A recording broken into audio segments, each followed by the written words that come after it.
Patrice O'Neill in studio. Good morning. Good morning, Patrice. How are you? Good morning, everyone. How are you? I was listening to the replay, and I was getting feedback from the show yesterday, and what a lot of people liked was when we were talking to Blue, the homeless guy, because we're going to do the homeless shopping spree again this year. Yep. And we all decided to plug our noses, except for Keith the cop, who couldn't figure out what the hell was going on in the studio, by the way. That was kind of even funny on the replay. Hey, he brings them, you know. What are you going to do? I know. I like the guy. He brings them. He understands what this is about. You got to take your beating. That's why he's a cop and not on the radio. But, I mean, when everyone else around you is plugging their nose and going, so Blue, and then all of a sudden Keith's like, let me ask you a question. It's so obvious he's not playing along. I'm like, Jesus, Keith. The joke is we're all plugging our nose. Yeah, exactly. This is really pretty basic. But then when we went from plugging our noses to trying to talk like Flavor Flav Black. And it happened. Yeah. It happened like, how did it happen? And I think I followed Opie because I'm like, wait a minute. It went from, ooh, this stinks to, hey, baby, let me take it. Everybody turned into a pimp. What the fuck? What are you doing here, brother? Well, know what it was? Yeah. I realized when I plugged my nose that I wasn't getting the full effect. So I was like, all right, I'll just do a little of this now. Oh, man. and then we just got went me from there. doing a character of a black man. Yeah. Hey, baby. Yeah. What? Did I just do a white guy's impression of a black guy? You sure did, Patrice. Hey, baby. What happened? Oh, that was a lot of fun. Yesterday's show was a lot of fun. Having a lot of fun all week long. Patrice has been killing for us. Yeah. Having a good time. Absolutely. Well, we have lots to do today. But I guess we got to begin with the assault on the media that just entertained the hell out of us for like 15 minutes in the back office. We have fun with it. Channel 7 here in New York. Their morning news with Billy Boy, the weather guy. The Steve and Bill show. Steve and Bill. Steve Bartelstein, is that his name? Steve Bartelstein, it's been reported, maybe a gay gentleman. I don't know. Who had some problems with some smoking of a drug. Yeah, there Where's could have Ben? been I don't feel like something getting sued today. You still will if Ben says it. Why? No, Ben's pretty accurate with the info from the newspapers. It's all alleged, I guess. Yeah. But he was stalking a... Oh, there's the carriage footage. Look, she can't get it out. How about taking your baby out of the carriage? Like right there, grab... Oh, she did? Oh, my God! Wait, the kid's still in there? No, it looks like she dragged the kid out of the carriage when the train started moving. A stroller wheel gets caught in a subway door, and this woman's trying to get it out, and then the train starts moving. She pulls, see the kid flops on the floor. Oh, okay. But now some other woman is, like, holding on to the carriage, For and dear life. They're being dragged down the platform. Some of the funniest footage of the day. Can we get that audio, please, for the radio program? Put Benny Hill music to it. That was just on, what is it? Good Morning America. ABC, please. We need that. Wow, that is some... was that in here in New York? I gather. It looked like a New York subway. We got cameras down there like that, Could you imagine, man, all of a sudden your kid is being dragged away like that? Oof. Wow. Gotta just get him out of the carriage. It's like your car is stopped on the tracks and you hear that nah, nah. You gotta get the fuck out of the car. Yeah. You don't just sit there. Get the fuck out. Pull your kid out. Watch the stroller go. How much is a stroller? She was too concerned to save the stroller as well. You sure the mother wasn't someone that worked at WNEW? Wait a minute. I'm not quite getting it. I am. Opie got it. I am. Is he? He's debating on whether to give him a... I'm looking down here. No, that was good. Anthony, that would be a mistake. He's going with an obscure reference. Very. Do you remember the story? This goes back about 3 or 4 years ago. Where some dope was on the subway platform. And oh, God, and we've all done this. It's like, where the fuck is the subway? You lean out and you're looking down the track like, where is it? Oh, okay. Dumbest thing ever. Yeah, and you usually see the lights and like, all right, it's coming. Then you step back. You look for your train. Yeah, Right. you kind of look down the track for your train. Well, this dope, and it was on the front page, I think, of the Post. He's looking like this, right? Where the fuck is the train? And gets hit in the back of the head because the train was coming the other way. The other direction. He was looking the wrong way. Yeah. I know He's what Ben's looking left. talking about. He's looking left. The train's coming from the right. Patrice, this is what makes the story funny. We're like, this guy's got to be the stupidest person alive. He's on the front page. Who the fuck would look the wrong way when they're on a subway platform? We just killed this kid, right? Killed him. And he had his own problems because he got hit by a fucking train, right? Turns out it's the receptionist of the radio station that we're working at. Oof. Her kid. is that dumb. And she listens to the show every day, so I think she was either in the hospital or upstairs hearing our whole rap about it. Ouch. I forgot what happened, but someone ran in the room and they're like doing the, hey, we were told to stop talking about that subject. Stop talking about it, like, yeah, but it's and people kill me because what you know her, right? Now it's like, your kid's not dumb. It's like, that gives you grounds to go, wow, now I have such a close connection with this idiot. It's like, now we get to know what happened to you, sweetie, to raise such a goddamn fool. You know how bad I want to... I'm telling you, do you get those intrusive thoughts sometimes where you just go, ooh, you got to smack them out your head? Like if you hold a baby... A lot of, like, I don't want to hold little kids. Never. Because I get that feeling, touchdown. Just slam them into the ground or something. Yeah, so I'm glad I'm not the only idiot, but when I see people doing dumb shit, like peeking over the edge, you just want to go... Boop, just to see what it's like to just kill somebody. You are absolutely right. There are situations you'll be in, and there's nothing actually holding you back from doing just the craziest shit. Like, you'll be at a wedding and go, I could run up and just tackle the bride and just, like, punch the mother in the face. And like, there's nothing stopping me. But you know what you have? Oh, man. You have a natural pill. Bit of sanity. You have a pill. Like, some people have to take a pill to, when you go, man, I should just throw this motherfucker in front of the train. Naturally, you have a pill that goes, nah, don't do that, dude. Right. And you go, all right, cool, thanks, pill. The naturally occurring chemical that your body makes, that some people, they got to take a pill. I used to do that at live TV tapings. I would go see, like, Phil Donahue. One time I saw Bill Maher in L.A., and I'm in the audience, and I'm going, it would be real easy, just jump over this rail and tackle the dude. And I would really start trying to figure it out in my head, like, this would be a lot of fun to do. But live TV, that's one thing also, and you being radio personality, you get some press out of it. Like I was barely a radio personality back then. It was more about just something stupid to think about while I was sitting in the audience, bored out of my mind. I'll have, like, I'll be online at a supermarket. And I'm waiting, I got a handful of groceries or something, and there could be like this 85-year-old woman there, and I'll look at her and go, I bet I could break her jaw right off her face. Like, it's so frail and thin and like 90 years old. I go, one fucking punch, as hard as I can, it would fly off her face. You just gave her a grown man punch. And just the shock on her face, like before she hit the ground and died, would just be...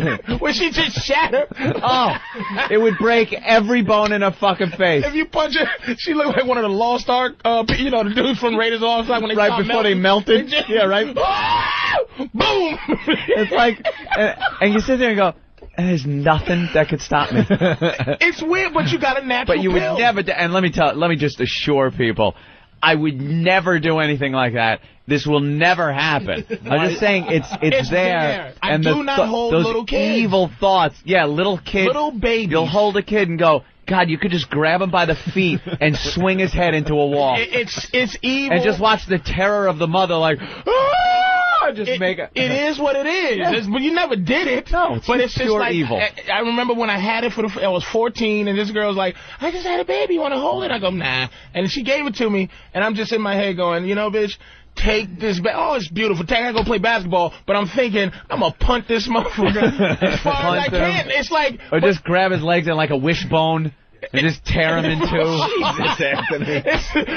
That's a weird shit, but it is what it is, well, Anthony doesn't like kids, so it's... yeah, okay, that might happen. So I'll put that in the maybe category. So his dreams are a little more twisted than most. It's a weird, intrusive, weird thing that you're lucky that you don't have to take medicine to stop it from happening. But what amazes me, walking around the streets of New York, you see all this shit going on where people are so close to just beating the crap out of each other, but they never do.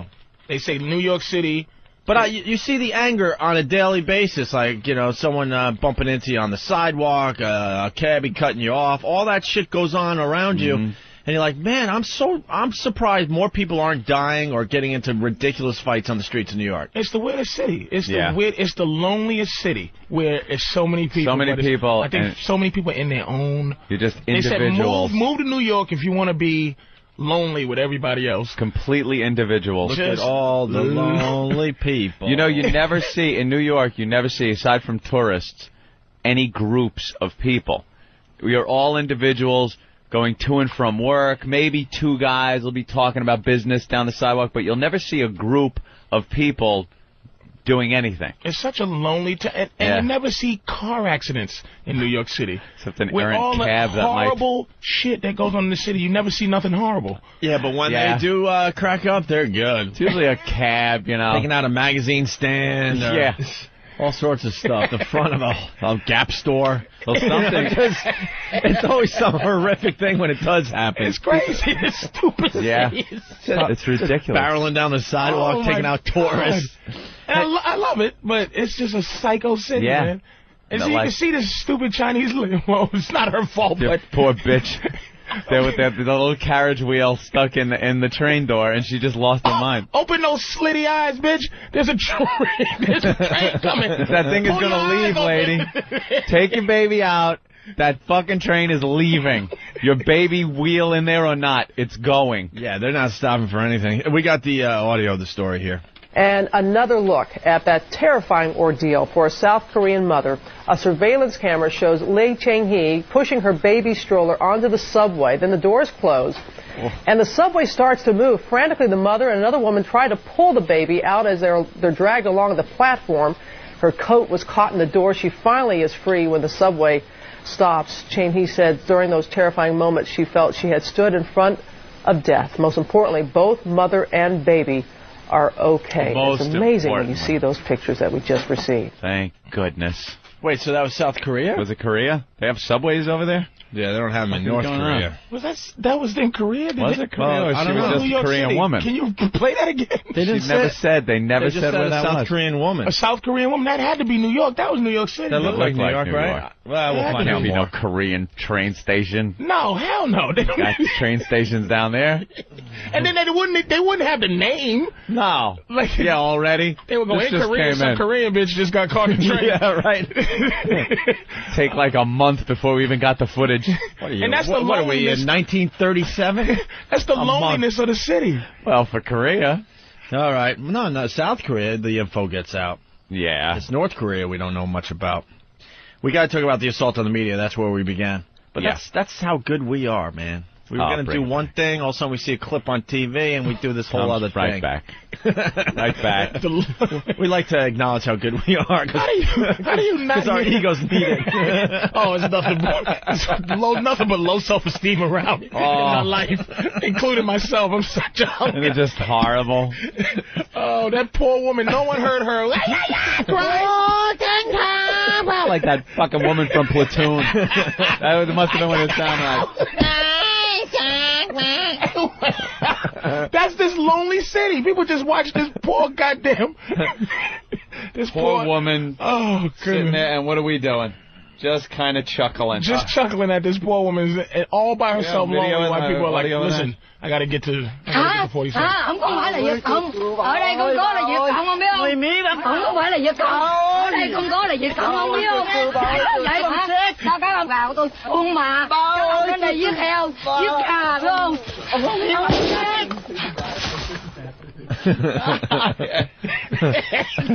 Wait, you're going to redo it? Không phải là Việt Cộng. Ở đây không có là Việt Cộng, không biết không? The train will be departing now. I'm speaking in English. Flushing. Stop it, flushing. Fuck it. Why'd they shoot her? I was so happy when she got shot in that fucking movie. Just shoot her. All right. Oh, God. Hey, Patrice, you playing Boston tomorrow? Oh, yeah, I'm doing Comics Come Home. God damn it, I wanted to go to that this year.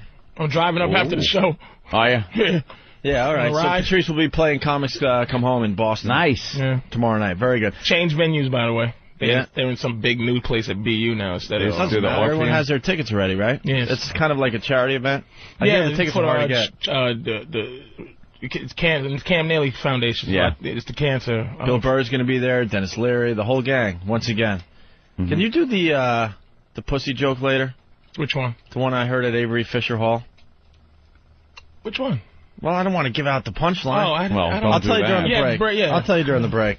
I thought you just knew. Which one? How many pussy jokes did you have that night? Do you understand that kept me alive for years. I'm talking about the recent one. It wasn't even on the HBO special. Was it? It could have been finger popping. No, there's another one. Farting. Yeah. Oh, okay. Yeah. That was beyond funny, by the way. Maybe we'll get into that a little later. But we got to start with Danny. We did another assault. Well, Danny did an assault on the media. You know what we have to do, Danny? Remember this, because Steve, he runs in 10 different directions. He's not going to remember. The next time we're planning one of these assaults on the media, we got to film the whole process in the office. Oh, wait, I got to get your mic on. Yeah. We got to film the whole thing, because it's amazing how it goes down. The coordination. All of a sudden, we'll just walk you through one of these assaults on the media real fast. We're in the office where we all just kind of hang out, read the papers, try to figure out what the hell we're going to do on the radio show.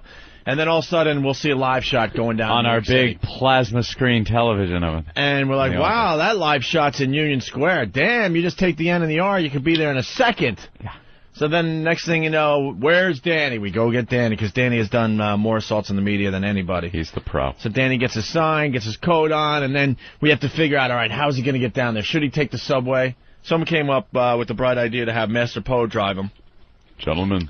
That was kind of a bad idea, wasn't it, Danny? How'd it work out? It was going well. We were heading downtown, which is a good thing. Yeah. And we needed to obviously go east to get to the park. And Poe, I don't think Poe understands that Broadway runs diagonally across the city. Yeah, it does. So it's not directly north and south. So we go to, we're going east, and Poe sees 6th Avenue and goes, oh, I think we have passed Broadway. So he goes to make a right, so there was a little time delay there, but I made it. Yeah, you did make it, and it was a test run of the brand new assault on the media O&A. Remember, if you're listening yesterday, we had the gang in the O&A lab trying out all the new equipment. In the labs, our engineers here at the O&A Institute are always working on new. Q is in there and figuring out new things. This is a wonderful new sign that can be folded up and put in your pocket, James, so nobody can see you coming. We're in the middle of a radio show yesterday. These guys are downplaying it, but the sign came in, and Danny has it in his back pocket, and then he's kind of starting down the hall a little bit right in front of us here. Yeah. And then it looked like someone was making believe they're the camera guy and a reporter and all. Oh, yeah, that's test run. They're testing to see how fast he could get it out of his pocket and unfold it in front of the camera. He used to have to carry the big, rigid O&A sign in a black garbage bag. It's like a piece of cardboard. And the top would stick out of it, so you'd see the colors. And now, those colors, any news producer out of the peripheral vision sees those colors, that yellow, orange, whatever. Yeah. They know there's going to be trouble. So we needed something a little smaller, something that could fit in the pocket but come out and be very visible. And the engineers here at the O&A Institute have figured that out. And it was the test run of it today, and I think it went very well. It certainly did. So Danny got on scene, but we got to film the whole thing, like I said, because then Danny takes off. Now we're in constant communique with the cell phone. Because we have to watch here on the television. Right. And tell Danny when he's live. Right. Like, okay, boom, he's live, go, go, go. The word goes out. A lot of people nodding out there that are doing the assaults on the media. They know this. You need a partner. How it's done. You need a partner at home. Need a spotter. Because you got to know when it's the perfect time to strike. Yeah. Is that legal? Illegal at all? Can they?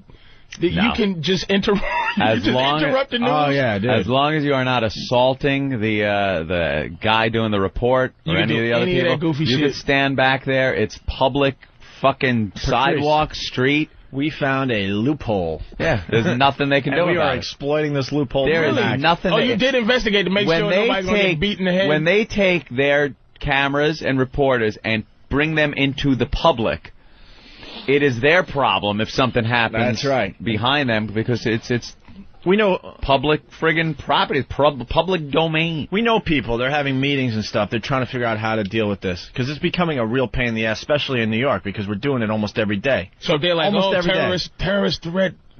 It's like there's no little crime where you can't interrupt somebody giving you a terrorist threat warning. Oh, like if they're warning of a terrorist? No. Really, nothing. No. This is the news. They don't get anything. Nothing. They're a bunch of dopes. It's nothing real. No real information is being given. A bunch of dopes. So then we're on the cell phones. And now we're, Ben is on the cell phone staring at the big screen TV in our office. And then he gives the go, go, go, go, go, go. And then Danny appears. Danny appears behind Billy Boy, who is pissed. Very pissed off. You could tell. He flubs a few lines. Well, Billy Boy is the weather guy at WABC. I see him. Real macho guy. I see him walking around the hood, and he thinks he's too cool for the streets and too cool for the room. He's too cool for the room. Very macho. He's one of these guys that will wear his shades all the time. That's not the in-shape black guy, is it? No. This is a white guy, but he's probably one of the few straight weather guys here in New York. Because the weather guys, a lot of them are the gay. A lot of them got a little of the gay on them. They got the gay. This guy wants to come off as being in control. I'm a weather guy, but I'm part of the team here. Part of the ABC Channel 7 News team. Don't fuck with me. I know it's just the weather, but I do other shit. You think that's a gay? Wait a minute. Do you think that inherently is a gay weather guy? Absolutely. Is that like a gay I think more thing? gay guys are drawn to weather in broadcasting and news dykes broadcasting. do sports. Yeah. What, from the clouds? Like clouds are like some gay clouds. I think because it's in order to get there, you have to go through a lot of geeky, nerdy kind of schooling and stuff. Yeah. No one wants to learn about fucking weather. Who Patrice, cares? what do you know about weather? Yo, let me tell you something. You never Patrice see that. The weatherman from the hood. I'm so taught. Let me tell you something about the Doppler. Yeah. Motherfucker Doppler. Doppler. You understand? This is just Doppler. Fuck that 4,000, 3,000. Just Doppler. Let me tell you something, man. It's raining out. Let me fuck all that wind chill factors and all that. What is that, nigga? You understand? You don't see that. Exactly. You're not going to see it. You understand what I'm saying? It's going to be cold. That's all I'm going to tell you. Yeah. How cold? All right. Here's the 3 levels of cold. Jacket, sweater, and big coat, nigga. It's in the middle of big coat and jacket. There he is. There's the guy we're talking about right now. Yeah. This guy absolutely loves himself on camera. Yeah. But he has gay face though. That sunken gay face. But he's all man. He's got the straight gene. They had him water skiing once.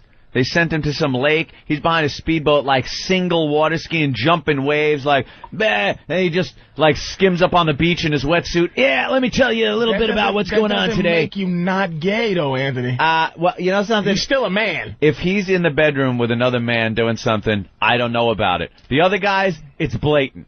Guys like that fucking Storm Field guy. Wow. Stormfield is sissy, you think? He's kind of regular, kind of middle-aged dude to me. I don't know what goes on in Stormfield's bedroom. I don't get a thing from I don't know what goes on in his bedroom. But from rumor... Put all your money on black, bro. I think... Put it on black. My personal opinion, my gaydar, and other people's around have told me that I think there might be some gayness going on there. With Stormfield.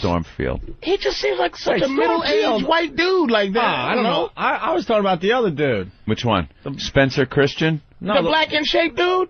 Well... With the bald head? Well... Why do I keep calling him in shape? Yeah. Is it gay to call a guy in shape? I think I'm just jealous. I'm just a fat dude. And guy with the cut body and the nice abs. His suit fits so nicely. Chiseled features. Boy, I listen to the weather when he's on. We've heard some things. Really? Heard some things. Well, there are rumors that go around. Who's the blonde guy? Sam Champion. Yeah. Sam Champion. That's what I thought you were talking about. Stormfield. I don't know. I've heard that. He's the old guy. He's the middle-aged Dr. Frankfield was his father. And then Stormfield kind of took over. We obviously have no idea, right? Jesus. I don't know. I'm just saying, these are the rumors that go around. Weather guys kind of have this... Speaking of this gay thing, can I ask you guys a quick question? We had an argument the other day. Yeah. Just a gay issue? I don't know. It's a gay issue. Just what you think. All right. Wow, who's that? It's Francine. That's Francine? How's she doing today? My baby's here? Yeah, you get to hang out with Francine today, Patrice. Oh, my baby. She's doing news today? She got red hair today? I don't know what she's doing today. All right, if she's doing news, she's got to make her stories a little shorter, tell her. Yeah. She's got some kind of wild, weave going on. Oh. Anyway, go ahead, Patrice. Oh, what professional sport by ratio, percentage, you think has the most gays? Football. I don't know. I was just throwing that out there. I mean, which one? I would go with badminton. Nah, you gotta go to real major sport. ones: hockey, baseball, basketball, football. Probably baseball. Baseball just seems more gay than football. Basketball, maybe some of the guys doing the DL thing, doing the down low, maybe. But I think for just blatant homosexuality, you got to go with baseball. Go with baseball? That's just a weird question. You know, you sit around. That's a great question. It's just... Yeah, but we're not smoking pot, man, where we could really discuss this shit. You know what it is, too? Give me Those some guys pot. are just, for hours, they're just sitting on a bench next to each other talking all the time. That's like most of the game. Then they go out, they swing, and they're back, hanging, talking, laughing, touching each other's asses on the field. That's every sport, though. Not every sport. Well, baseball has to switch hitters. Oh. My man said he thinks baseball because it's easier to be gay because those guys are so unassumingly like not that athletic looking. Some of them, some of them they can just kind of skip into. You could be kind of a fat fuck. You could be out of shape. You could be. It doesn't matter. I think hockey's the number one not gay. Not. Absolutely, I think those goddamn crazy, those white boys are. Yeah, you got to be a lunatic. Just insane, those insane guys dudes, man. Those guys are Canadian rednecks, basically. Football, I'm sure there's a few, but they never ever let it be known. I don't think. Forget out of the closet. Just a gay dude. I thought it was basketball. To myself, you know. I just think you're exposed to so much. You're such a star. Yeah. I'm gonna jump backwards for a second here. Sorry. That's all right. Joe in Yonkers, go ahead. Yeah, how you doing, guys? All right. How you doing? Yeah, I heard you talking about Stormfield and how he's gay. And back in the summer, I was working for my father, North End Tree, cutting down his trees over there. And I was talking to the guy, and he really don't seem that gay. I've seen his wife, you know. Oh, he's got a wife, too. All right. I never said he was gay. I'm not saying he's gay. I'm saying weathermen. It was just Anne's feel on have like this whole gay kind of thing going on. A lot more weathermen seem to be gay. All right. Than other people in the news. Well, let's bring it back around. So Bill Evans, not gay, hates gays. How do you know? My opinion, because his anchor guy there is seems a little gay. Well, it's been reported, and the Fox guy he can barely tolerate the guy. It's very obvious. He just comes from another part of the country. This Bill Evans guy, and he's got the big gig in New York, and he's like, oh great, look who's across the desk from me. Ugh, and he just deals with it. But he loves himself. He's very pompous and loves being on TV. Yeah. He loves that he looks his best. He makes sure he looks his best and all that. So I'm very happy that we attacked him today. Yeah. There's something about him that we just his got first attack. The cameraman immediately panned down to the table of vegetables that were in front of him. He's where is he? Union Square. Union Square. He's doing some kind of vegetable thing. So he's got a table full of veggies and fruits and stuff.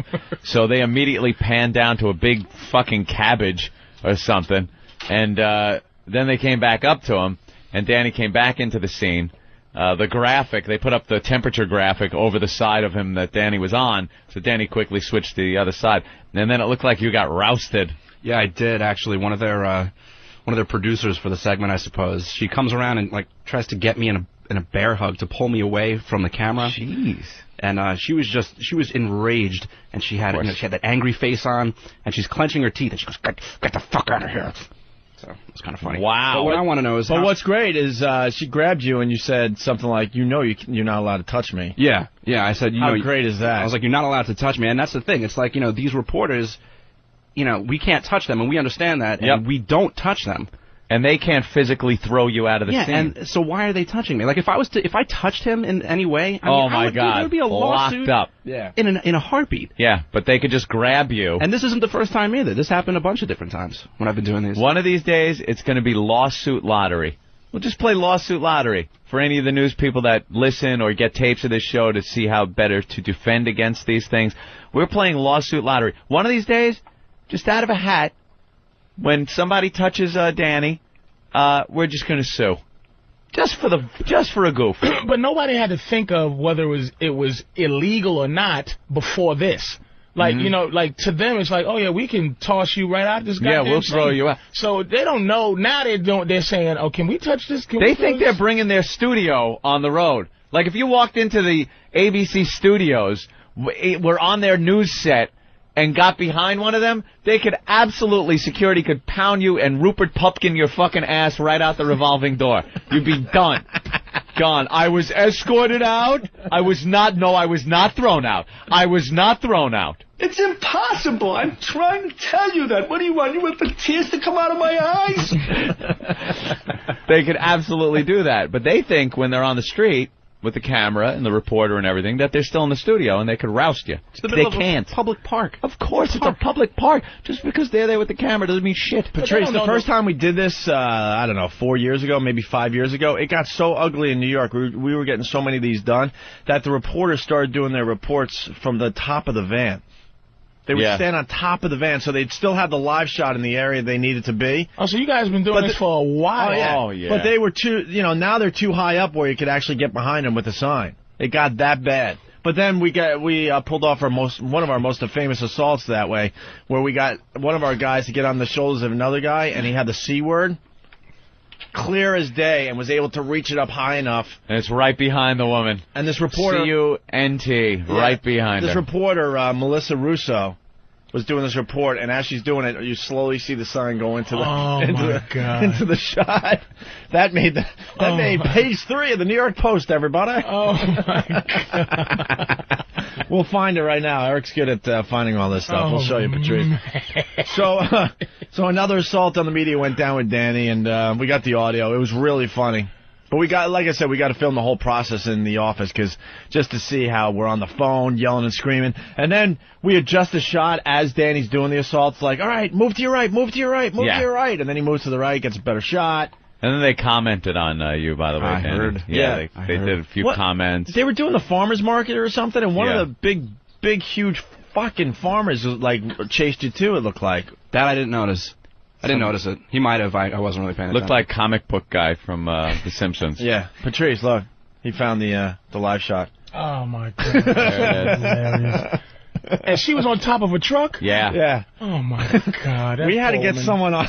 Just because of what you guys was doing, it got that bad? Yeah. They started doing their own stunt work? Yeah, on top of the trucks. And so it looks like it's just someone in the background, but that's someone on someone's shoulders. That's how high we had to get. We had to reach up a good, 10 feet or so. All right, so here's the audio of Danny and the assault on the media. Probably a better visual, but then the anchors comment about Danny in the studio when they finally go back to the studio.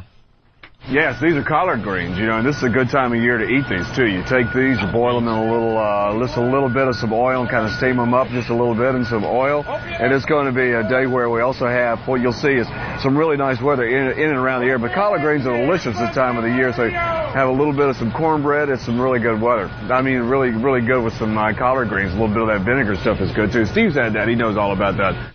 Wow, he was stumbling. He was not happy, and the look on his face says it all. He was like, oh, not happy. But in the background, that motherfucker said collard greens more than once in his life. Collard greens.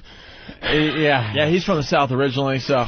But, man, you could hear Danny yelling at Opie and Anthony, obviously, in the background. It's slight, but... and then satellite radio. I tried screaming it. I thought I was actually pretty loud. Yeah. So you are, but they use what's called unidirectional mics when they're in the field. Yeah, you got to have that right in your face. I was screaming. I'm like, Opie and Anthony, Billy boy. Opie and Anthony, Billy boy. Oh, yeah. At least 3 or 4 times. Oh, shit. So then we saw some kind of scuffle in the background. It looked like, one of these farmer guys was definitely chasing you. That I didn't notice. Man, you must have been caught up in the moment, because it's pretty obvious. Well, I mean, I was too focused on trying to get the sign in the... Because then after you left, Bill is talking to one of these farmers and thanks him for the help as far as getting you out of the shot. Listen to this. Be nice on Saturday and Sunday, a great weekend with a lot of sunshine. I want to thank the farmers who helped take that guy and load him into the truck. It was just a lovely scene to see the love that they show, the farmers here, when somebody does that. I thought it was great to put him, especially in the refrigerated truck. Pretty funny, though, man. Yeah. Load your ass into a refrigerated truck. I hope he gets pneumonia. Oh, that's what he was thinking, too. Load him in the truck and just work him over, bastard. Because I know weather, and that's called weather shock. When it goes from coldy to really coldy, he's going to get a nasty chest cold. You stripped him down like he's playing out a fantasy in his head that these guys grabbed him, strip him naked, and put him in a refrigerator truck. This is why we love this stuff, man. This is why we call them pests. We're controlling their broadcast. He put you in a truck. Nothing. That was Billy Boy's fantasy that they were going to find him like Carbone from fucking Goodfellas, hanging on a hook in that frozen refrigerator with truck. zucchini slices on his eyes. They had to thaw him out for 3 days before they could do an autopsy on him. And that music in the background. How great is that, though? This is everybody's fantasy. Music. That's great. How you motherfuckers just get that right away? That's hilarious. Billy was whacking everybody. And they said he made it out the truck, and then the dude started slamming the phone hard on him. Fuck, he's alive!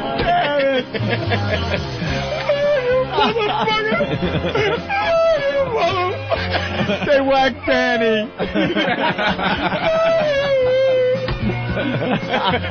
That's great. Nothing you could do. It was nothing you could do, Opie.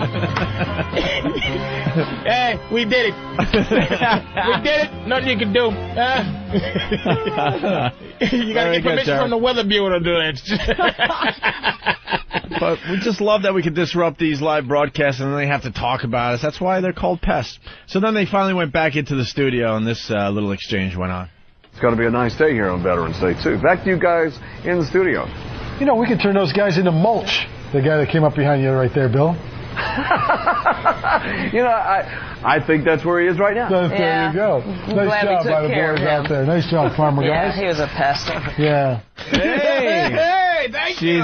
She's got the word right anyway. He is a pest. He is a pest. I like the guy Bill though. He's like, like he's waved like it's almost like he goes, you know, you just brought my whole thing down, baby. I had it going. She's like, you can pull him in, maybe you can put him in the mulch. Mulch. And he's going, yeah, good one, mulch. Yeah, we'll do that. Yeah, mulch. Yeah, we'll mulch him. How great is that? I'm starting to think that some of these local stations are flattered when we assault them now. Well, like, hey, look, it happened to me. Because it's really becoming a really, really big thing. A phenomenon. What's the best one you think? Yeah, you're not here on a regular basis. No. The best one ever was when the girl flashed her tits on the Today Show. That was a biggie. That was huge. That's the Mac Daddy. And then the second one was probably Arthur Chien that Nathaniel did, where he held up a sign and the reporter turned around. He didn't even care that he was still live and said, "What the fuck is your problem, man?" And then they fired him. And he got fired. Oh, you got somebody fired? Wow. Yeah. Oh, delicious. Hey, it's him that got himself fired. Oh, my turn around. goodness, man. There's a whole assault on the media section now on opieandanthony.com, but that was the big one. That made the paper, like, they were talking about that all the time. Now, she can't get in trouble for that, flashing tits. No. Oh, that's great, man. You know how they do the outside shot at the Today Show? Everybody's outside. They're panning the line, crowd. and all of a sudden the girl, Susie, right? Yeah, Susie is looking at the monitor. She sees she's on camera, just goes, whoop, flashes, Both of them just and she has a came wow out. sticker right under her boobs. Opie and Anthony wow sticker. Oh, my Nailed God. it. That was an international one, man. Oh, that's They talked great. about that one all over the world. And, you know, people just don't understand how important, No, shut up. people don't know that, But basically, Why you interfere with this news? It's such a service. But basically, it's the Assault on the Media contest, and we do it every month, Patrice, to answer your question. And this month we have guitars from Jägermeister. We got amps from Jägermeister. We got a guitar case from Jägermeister, and then also tickets to see Disturbed and Corrosion of Conformity somewhere in the country, all courtesy of Jägermeister. And these are voted on. The sort of vote best one gets. The whole gang votes. Nice. Oh, that's cool. Oh, they take it very seriously, the voting. Oh, yeah, and there's, like, some of the listeners are stars now because, we're getting a lot of assaults on the media from Boston, Buffalo, and here in New York City are the three hotbeds. And then also this month we're giving away a MiFi with a free subscription for a year. Also, dinner with E-Rock at Paisanos on Mulberry Street in the heart of Little Italy. Or not E-Rock. Or, You'll get the dinner, definitely. I was going to say dinner with Hawko, man. Yeah, but it's up to the winner whether they want him as part of the prize package. E-Rock, some people optional. Some people have said, no, I just want the dinner. I don't want to have to sit with this guy. If he has a computer at the restaurant that he can turn around to explain his personality. Hey, so E, do you think this food's delicious? And he just types, of him going, That'd be good. We should give him a laptop so we could just play clips for people all day and show them pictures. So listen, could you pull up someone enjoying themselves at Paisanos? Sure. Right here. See, somebody had a good time with you. Here it is. And then admission to check out the Opie and Anthony show as well. Those are the prizes for the month of November. And to answer your question there, Patrice, No Filter Paul's in the lead for the month of November. Okay. Once again, here is the leader. The lead is the best or the most? No, the best. We're talking if you're best? doing an assault on the media, you got to beat this audio we're about to play. Okay. But the video is much better. What happens is they're doing a report, and these guys come running into the shot, yelling and screaming, jumping up and down, Opie and Anthony on XM Satellite Radio. The reporter gets so flustered, she just walks out of the shot, just gives up, live on TV, and they're left there just on the live shot, jumping up and down. Okay. Does it hurt you to know that it's recorded music and that people were coming out today saying, "Oh, great show"? That kills us.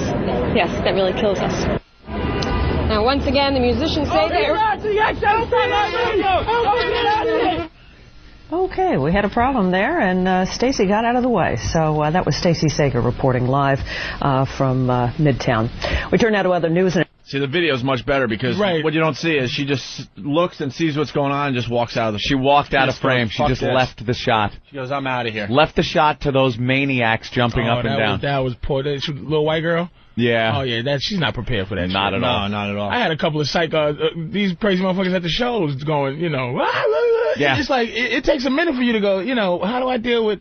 Yeah, what am I going to do? I got to deal with Officer, this. that makes me call the police. I don't talk to cops. Officer, there's a young white man screaming. Disturbance. She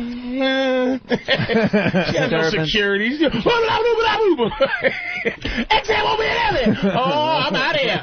And I'll sue him. I get fired because I was scared. There's a guy playing a trumpet in the background of that one. Oh, yeah, there's a trumpet. Yeah, they're taking it upon themselves to really jazz them up. Spice it up a little bit. Sometimes they wear costumes. It's just... And how great a cameraman that they never get scared away from anything. No. He just probably stayed there and they... Yeah, just left the shot and they cut from it. We suggested air horns. They started using air horns. And we suggested another one where you engage the reporter in conversation. So we have one that's really funny. The guy's just doing his thing, and all of a sudden this guy just peeks his head into the shot really casually. He goes, hey, do you listen to Opie and Anthony on XM Satellite Radio? Just starts a conversation with the guy. Conversation with the guy as he's trying to do a report. The reporter, here's his head, just goes like this, takes his hand and goes... Pushes him out of the way. His head out. Just pushes his head out of the shot. Oh, God.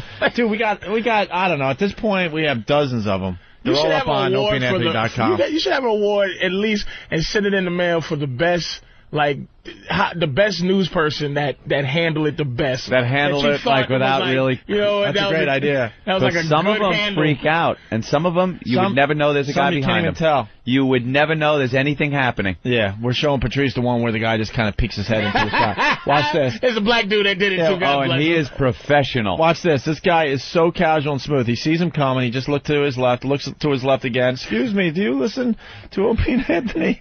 And he just pushes his head. Get out of here. That cat was smooth, man. He was a smooth motherfucker. Just send him a plaque. Best dealing with. Yeah. And then they'll probably start competing. All right, I'm going to be cooler than anybody else. I hope it happens to me today. I think on some level these reporters and these news stations are kind of finding this funny in a way. Yeah. Gives them something to talk about after the live shot. As they grab Danny and go get the fuck out of here. I think Danny's on the front lines. He knows if they're having fun with it or not. Not at the time, I'll tell you that. And ABC has to be pissed because the one with Paul jumping up and down. I think that was ABC too. The last 3, 4 in a row. Oh my God, ABC. maybe even more, Ant. We've killed ABC here in New York. They're just getting more assault. You ever get Fox? You ever catch those Fox morning show over there? Them dudes. Fox likes it though. Yeah, we got a couple national ones. We're doing the longest one ever was Fox News. Yeah. Remember that big Opie and Anthony sign was on screen for a solid minute and a half, 2 minutes, I think. Yeah, good one. They try to be wacky over there though. Yeah, they're a little zany with their news. Hey, we got Louis Black doing weather. This is a thing that the Weather Channel's trying to do. Are they just using Louis, or are they... No, it's going to be celebrities doing the weather on the Weather Channel. The concept makes sense, because after a while, we all check out the Weather Channel for maybe 30 seconds here and there. Your local forecast. Right. Ling. The tides. full moon. Like, how long could you watch that shit? Unless there's a hurricane. Why are they looking for ratings? Yeah, you would think it's purely for information. But they do sell commercial time, and the only way you could sell commercial time is by showing them that this many people watch. So, yeah, they're in the... Can you believe the fucking Weather Channel is in the ratings game? Yeah. Where they have to do things. They have to have a strategy to get more viewers. It's fucking weather. So what's their commercials? Buttons? Buy buttons. Yeah, do they all have to be weather-related? They do. It's things like, the garden weasel and shit like that. It costs $7.60 for a half-hour commercial space. Yeah. You on the Weather Channel. Buy a half-hour show on the Weather Channel and just get up there and, hey, what's up? You could afford to just buy a commercial and sit there and go, the Weather Channel sucks. And they go, paid by Patrice O'Neill. Yeah. This shit is just boring. The following commercial is not necessarily the opinion of this station. That's what they'd have to say beforehand. Damn, weather's boring and weathermen are faggots. We should buy this one. If they accept it. We have Sonny Forelli on the line. He does a lot of assaults on the media, backing up slightly, in Boston. Sonny. Hey, guys. What's happening? He's going to give us a little inside stuff, what happens after you do one of these things. Go ahead, Sonny. I'll tell you, right after these assaults, I generally talk to the reporters and the camera crew about a half an hour after the assault takes place, and they're all cool with it, to tell you the truth. Yeah, I think some of them don't mind this at all. They're actually, some of them are real big fans of the show. Yeah, we found that out. Well, we got a lot of fans out there. More importantly, Sonny, No Filter Paul here in New York City's in the lead as far as the contest for November. Are you guys planning on doing something up there? Oh, yeah. Something's cooking right now, so, I don't want to give it away. Something... Actually, Paul called me personally, and he begged for mercy. What do you mean? Oh, Sonny, please, don't do anything this month. I really want to win this one. Yeah, this is you're the reigning champion, trying to rig the jury. Sonny's the reigning champion right now. Up in Boston. Yeah, he holds the trophy. It's in Boston right now. Oh, God bless him. Boston won the last 2 months, actually. Really? Yeah. All right, good for us. We're trying to bring it back to New York. Represent Roxbury, nigga. We'll see what we'll see if No Filter Paul's assault holds up by the end of the month. Are you from Revere or Saugus? No, I'm from Peabody. Peabody. Right, it is what it is. That is Revere and Saugus, you tricky bastard. People kill me. I'm from Peabody. From Peabody. Hey, Patrice, brother. What's up, young man? Yeah, he did. I knew. Yeah, all right, whatever. He's from Peabody. Peabody. It's spelled Peabody. Yeah, I know. Peabody. The first time Brucey Mittman up there ever said, boys, I want you to drive around and just get familiar with the Boston area. First, drive to Newton, and then turn, and then go up here. And I want you to go to Peabody. And I'm like, Peabody? The fuck is Peabody? Yeah, more inside radio stuff. When, a lot of radio guys, I've done it. Well, Anthony did it, too. What am I saying? Of course I did. You're an old salt now. Of course. Radio guys, all of a sudden you're from New York, let's say, and like in my case, I had to move to Buffalo. I lived in Rochester, and we did Boston for a while. Yep. I'm actually one of the lucky ones, man. I know a lot of guys in this business, they're still moving to just Iowa and Idaho, just ridiculous places to try to get their radio careers going. And what happens when you go into a new city, the GM will sit you down and go, okay, here's a map of the city and the suburbs. These suburbs very important to our listening audience. We want you to take a day with a map and just kind of get a feel for the city. He goes, drive the signal. It's called drive the signal. Like, right. And you got to drive the peripheral of the signal and everything inside of it. And just crisscross the town, drive out, kind of loop around, and get familiar with the area that the signal Usually you come through. into town maybe a week before you actually start your new radio show for this station in this city, and within a week you're supposed to be an expert. And then you do your first show and you act like, so I was in Peabody on Friday night. How about that traffic there on 95? Wow. I was driving the belt loop thing. And all of a sudden you're supposed to be an expert guy. Like, they want to make believe you were born and raised in that phony. city. Yeah, never say where you're really from. Never took it. You're supposed to be from where you're broadcasting from. Oh, so phony. Do they do that thing? Yes, dude, they do that. Yes. So much of that crap going on. And then they give you stuff. And wait, what do you guys do? They give you a test, or you just go, we're doing the signal? We drove for a little while. White Castle, We drove for a little while, and then it was like, fuck home. Fuck this. We really did. I'll do my first 20 breaks on Ashland, Mass. Hey, fellas, Framingham. How was the signals yesterday? How was doing the signal? Oh, it was great. Did you get to Peabody? No, yeah, we got sure to Peabody. did, Bruce. And then they give you a list like, the mayor of the city is blah, blah. He's known for this and this, so you got basic facts. So it sounds like you know what you're talking about on the air. Oh, boy. Oh, yeah. Phony. Did you enjoy Boston? And I loved Boston. As a city? I couldn't stand it. I'm sorry, people of Boston.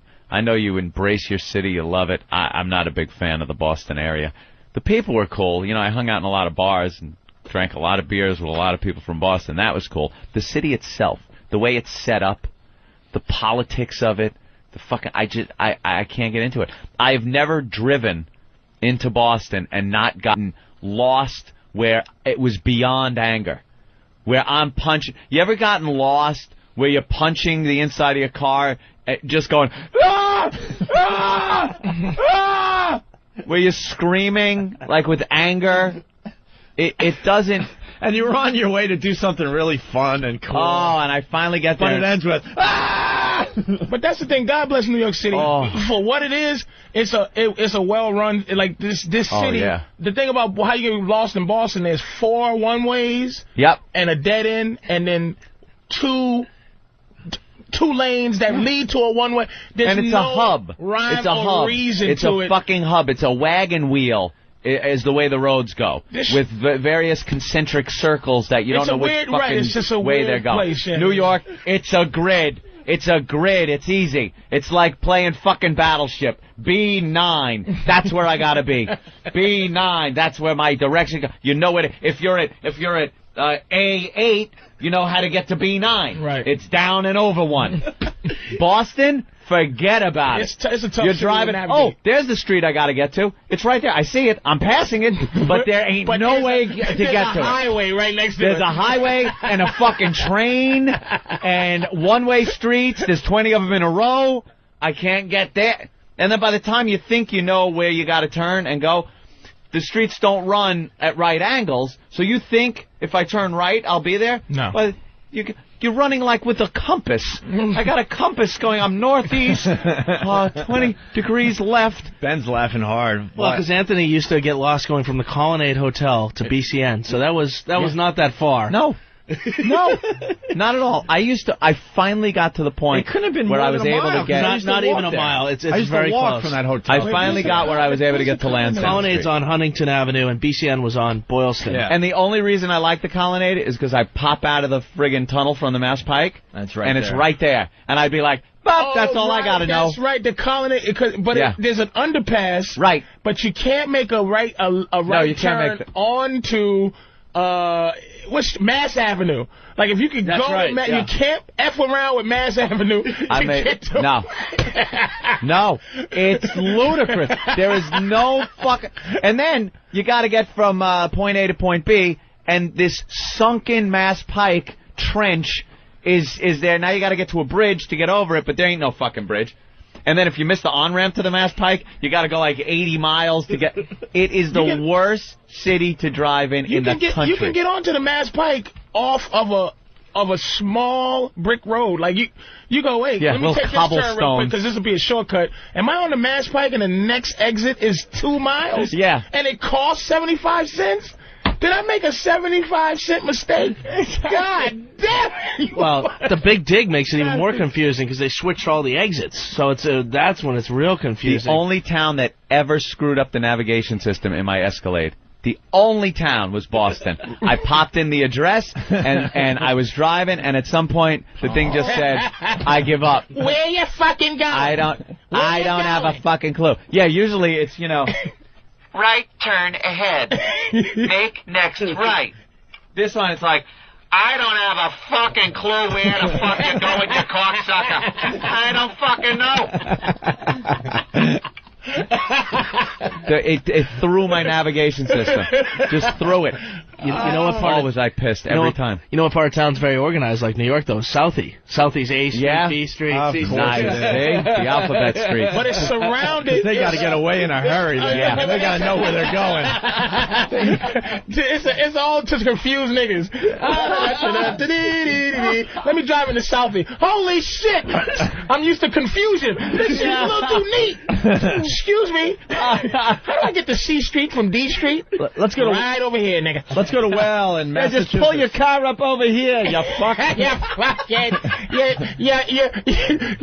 Moon cricket. That's what they call us out there. You fucking moon crickets, dirty, rotten. Fuck, is it 1890? Yeah, moon cricket.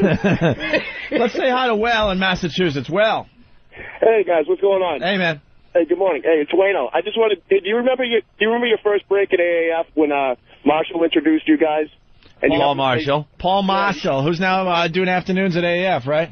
Yes, thank you for the plug. He said, hey, this is Opie and Anthony, and you guys did like the weather or something. And you're like, hey, it's 47 degrees in Natick, and you got like 50 calls from these douchebags. Who said Natick? We knew Natick. Maybe not at first. We didn't know. Yeah, no, I'd been coming up there for a few years with the mother-in-law, and obviously it was me. She lives there, and it's Quincy. Quincy, not Worcester. Quincy. It's not Quincy. Oh, the Worcester is the best one. Wait, fucking Voss. Worcester. I was in Worcester. I was in Worcester South Street. Worcester. Worcester City. All right, Wayno. Thanks a lot, guys. Be good. Punch it up. Say hi to Paul for us. All right, hey, we'll do, man. Yeah, if you don't pronounce the fucking words right, they get all flippy with you, and it's like, well, spell it right. Worcester. Here's what kills me. People go, how come you don't do the car and the pack? I said, that's white people shit. Right. Black people do not go pack and car and corn and butter. Yeah, whatever. And there are a few areas that white people don't do that in Massachusetts. There are some areas where you don't have that fucking accent. Well, Revere saw the North Shores. Those are the people that have that thing with the Whoa. Let's say hi to Corey in Nebraska. Corey. Hey, boys, how's it going? Hey, man.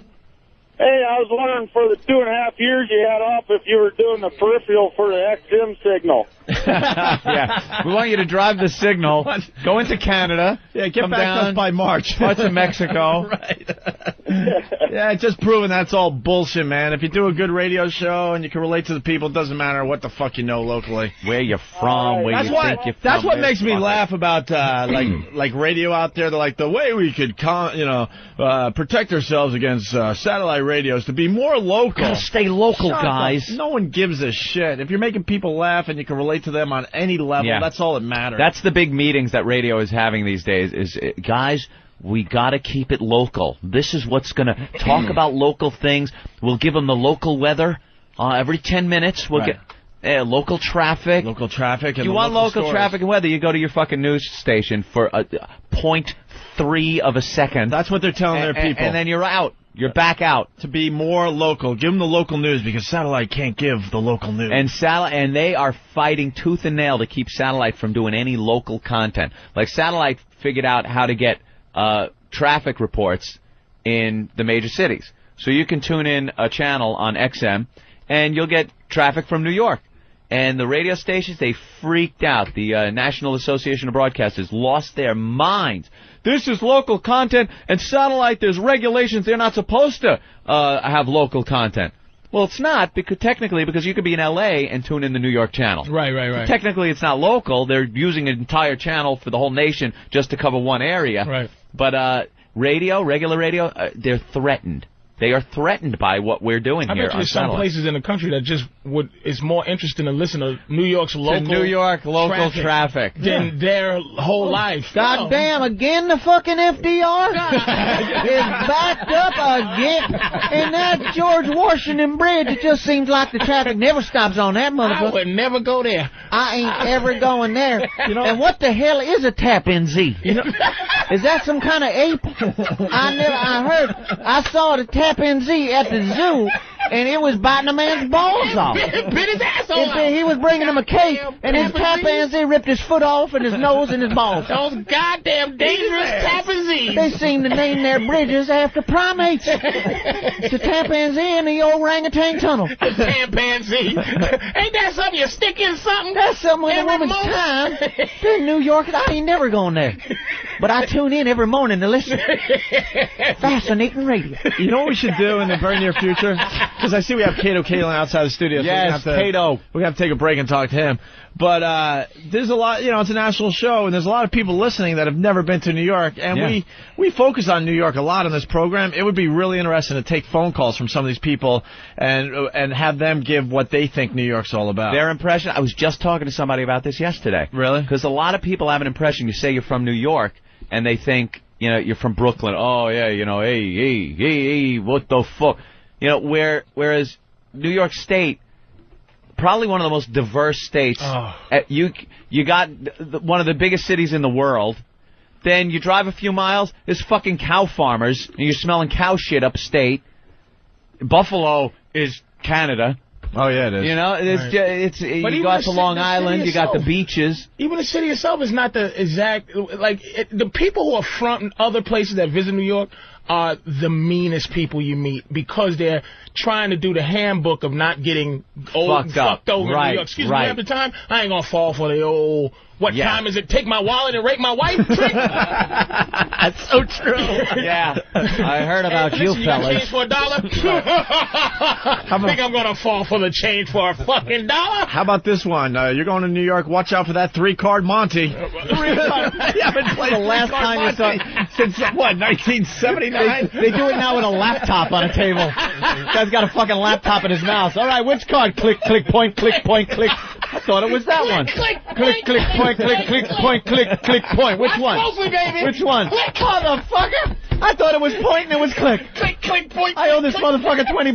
Watch out for that 3-card Monty. God damn, he had an extra click in that mother. The guy before me, right before me, was winning. I come up next, point, click, and it was under point. Click, point, click, click, click, point. Oh, wow, that was really I haven't funny. seen a 3-card Monty fucking guy. All right, put up the table, man. They're coming. Cops are coming. Cops don't even give a shit about 3-card Monty. I've gotten that one when I travel around, like, what's up with that 3-card Monty, man? I hear that's Monty. pretty scary, and you can't win ever on that game. Christ, they're not playing 3-card Monty anymore. 23 skidoo.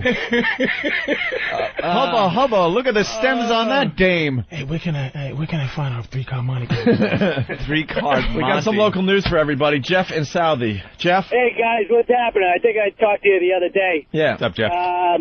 Yeah, I was going to touch on some subjects about some local news, because you guys are talking about, the country. Everybody wants to hear stuff from all the different areas. But, Whitey Bulger ain't found. He ain't found in Southie yet. And the reason why our streets are in a grid in Southie is because Boston's such a fucking mess, and when you're causing trouble, that it's the only place in America where you can get in a head-on collision on a fucking one-way street. You know what I'm saying? No, not really. I was trying to follow along. Well, you know what? Conversation's as confusing as the streets. I want to thank Jeff because we were trying to figure out when we should break. You're right. It's pretty obvious that we need a break now. Thank you, Jeff. Oh, my God. How much pressure is it to be entertaining? It's just like, all right, you guys, come in for 5 hours a goddamn day and be entertained. All right, man, give it a shot. 30 seconds. And the grid and the thing with the thing and then one-head car. The only place you can get into a head-on collision on a one-way street. Ta-da! Ta-da! And we call that... Look, I'm doing my jazz hands. Ta-da! No, it didn't wash, fella. And we call that the aristocrats. Oh, man. Damn. People should just respect motherfuckers trying to be funny. Nope. See how hard it is? Nope. Fuck that. Oh. They will not. They kill us when we're not funny. Can Fuck you them. imagine? Can you fucking imagine? The guy had 30 seconds to shine. It was it, baby. All day long, you're probably doing terrible things up there on D Street. You rob a couple of people. You're stealing tires. you know, you're working hard, a couple motherfuckers over there, and it's like, okay, I'm gonna be funny. I got it right. He was welling up too. Yeah. He's like, I talked to you the other day, fellas, so you know I'm entertaining. Watch this. 30 All right, seconds. if you go down here and you come over here, and it's the only freaking place that it's called Segway, motherfucker. I'm gonna gotta tell learn you. it. We gotta know you going to the next thing. I'm going to tell you why they have the alphabet streets, and it's saying like that in Saudi. Okay, the A, B, it's one-way street, a head-on collision. That's my time, people. I got to go. Want to thank everybody. Make sure you tip your bartenders and waitresses. Your bartenders. And he threw down a mic that he had carved out. Yeah. He had a wood mic. Does the Eddie Murphy onto the stage? And then a silhouette. The purple light behind him. That's my time, motherfucker. Peace, I'm out.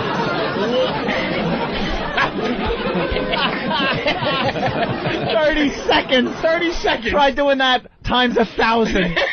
Jesus, you motherfucker. All right, open up that studio door. It is really hot in here, right? Blazing. Everyone else fucking dying? All right, listen, we're going to take a break. We got Kato Kalin coming in next. We'll see what he's been up to. And you want to do the anchor fight going into break? We started this with Steve and Bill. We attacked Bill Evans today as far as the assault on the media. Is this the one with Bill? Yeah, Bill and Steve going at it on the anchor desk. I love this, man. Talking about Donald Trump's wife there. Yeah, Steve couldn't pronounce the name right, so Billy kind of got on him. And there was a real authentic tension between these two going at it. Yeah, definitely. Listen to this. Yeah! All right, we got to get right back into it. We have so much that we'll attempt to do today. We'll probably do nothing once again. Entering the studio, Kato Kalin. He's sitting in and getting settled. Also, Anthony, we got to get Eric Logan on the phone. ELO. Yeah, because I don't know if the press release has been released. About the arch enemy? The arch enemy thing will be revealed later on today. No big deal, okay? Very good. Actually, it is a big deal. We don't even know how we're going to handle this yet. I think we need some kind of on-air discussion and meeting with this person. You keep it on air. Fuck yeah. That'll be fun. We got to ask the hard questions. Why did you do this, and this to us? Now the speculation. I can't really wait. Making our lives a living hell. I want to get him on. Also in studio, Patrice O'Neill. He's doing Comics Come Home this weekend in Boston. Yes, sir. Very, very funny guy. Hilarious guy. And now we got Kato Kalin to say hi. Love the show, guys. I was cracking up out there. Please, it's phenomenal. You don't know the first thing about this radio show. I have a little brown spot on my nose today. Yes, I do. You guys are great. Kato Kalin. Doesn't Kato look the same as he did 11 years ago? Ghetto superstar up in this motherfucker. Yeah, dude, what the fuck? Here. You look the same. Are you a vampire? And I swear to God, I drink aloe vera juice the last 17 years. It must work. Every day I drink aloe vera juice. I tried it. It tastes like snot. Liquid. It's the worst. Is it really? Tasting juice I've ever seen. Yeah, I mix it with stuff. But it works. It just works. I'm telling you. It's been 11 years since you popped up on the 11 years. 11 years. Infamy. Wait, really fast. I'm glad that you got the shirt I bought you. Yeah, thanks a lot. Wow, look at you doing matching. Yeah. 2 for 1. You'll be living in your house soon. Abercrombie and Gap. You're gonna play Kato in the movie, aren't you? Opie, or something? I like that. Opie, I was gonna say, Opie could be brother. Yeah, you like good-looking dude. Opie, I'm not gay, but you're hot. Opie telling Bellis a couple of scenes, suck my dick. Canada, this is the part you get your dick sucked. Opie, get in here. Kiss my ass, my scum. And you can blow me. I meet him, and I go, what the fuck, dude? You got the exact same... It's exact. I go, hey, Abercrombie and Fitch. He goes, no, mine's the Gap. Gap, yeah. Same mine's shit. a cheap one. You're making the bucks, Opie, not me. It's the same You're not making money at all? Yeah, no, I'm doing good. I have a new show. I work at Lampoon. I do comedy development. So I've been there for 3 years. Got about 5 different films coming out. We have TV shows. We have our comedy network coming out for radio 2006. And I have a new series. I shot 120 episodes. 120 episodes? 120. It's a hysterical show. It's called... Is it a minute long? Yeah. That's once again, that sex life of mine.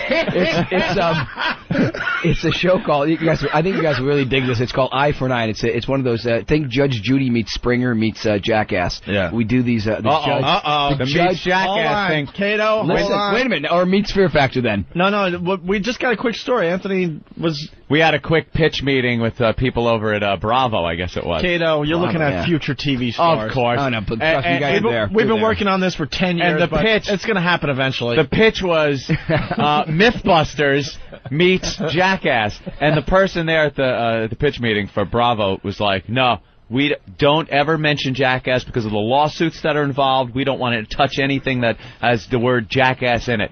So we're wondering, how the hell did you pull that off? We shot the show, too. It's sold. It's already airing. Because the judge hands down these cases. We don't do a thing where we slap you in the hand, here's $100 like every judge show. Ours is like a guy was parking in the handicap zone.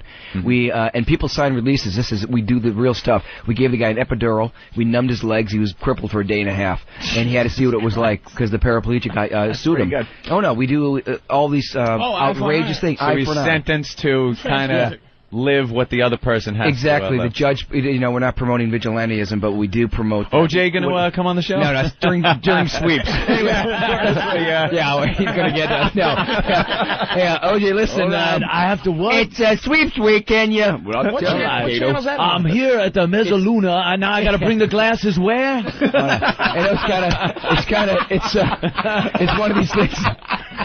It's 4 people have died on the defense. I was a prosecuting witness, but 4 people have died. This is like I know. It's the OJ curse. Indians. Yeah. I'm starting to think there might be a god upstairs. Yeah, something's going on with that. I think there might be something going on. Unfortunately, not the guy that actually did it. But what are you going to do?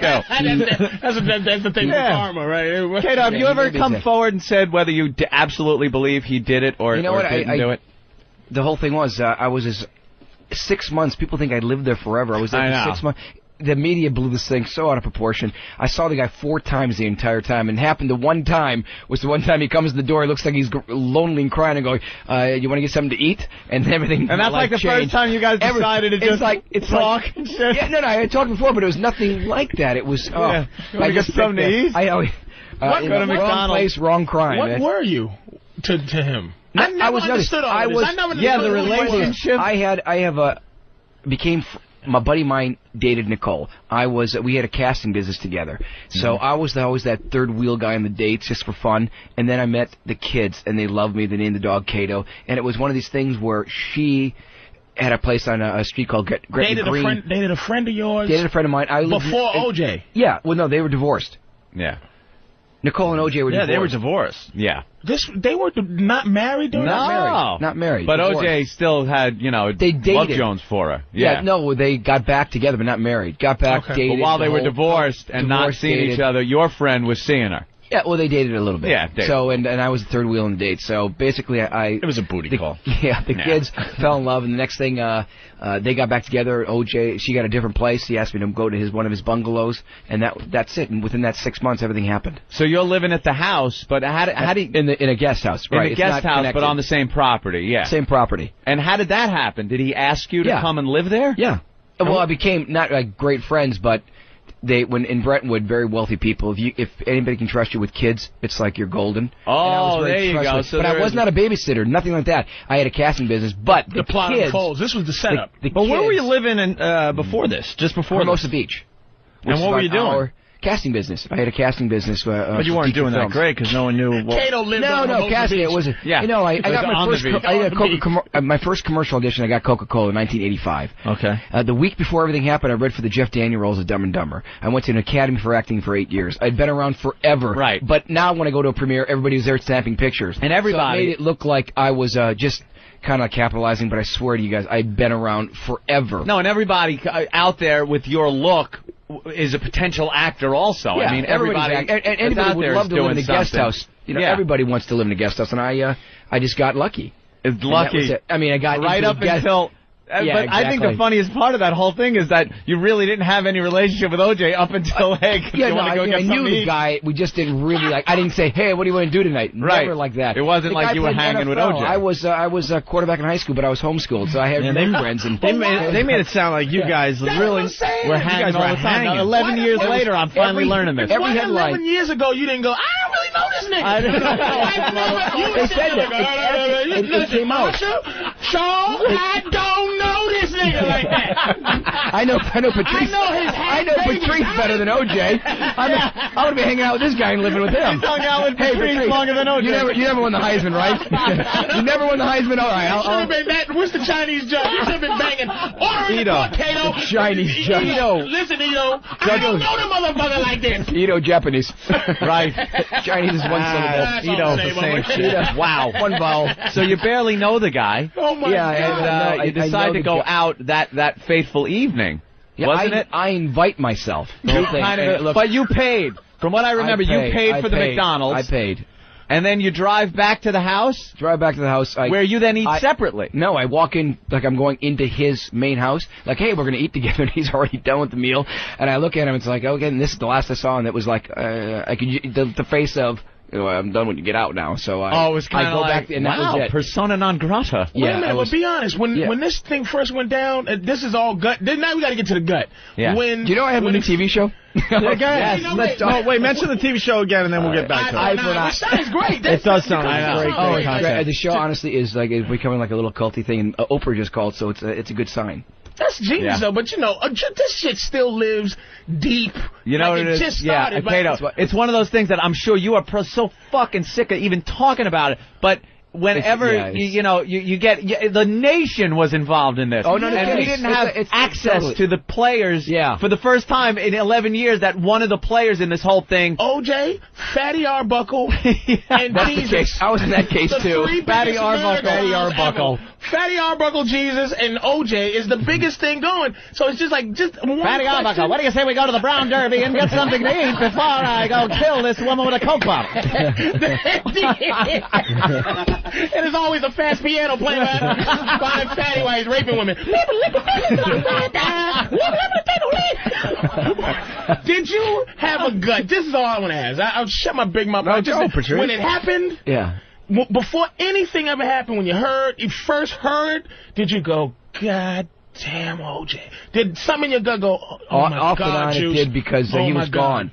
He was gone, so I had no idea. Did you feel he did it just in your balls, in your off gut? and on, but I thought there's no way because he caught a flight. And I didn't know anything. The first I heard of it, the cops came to my room, and I had no idea what was going on. And they said, can we come in? I said, sure. And I didn't even ask. And they start checking over my clothes, my shoes. Wow. And I had no idea, so I thought there was a plane crash, the whole what's going on, and that was it. And the next thing and was, they wouldn't tell you. Yeah, and then Arnell lived on the property, too. So she and I were in the main house now, and they're questioning us.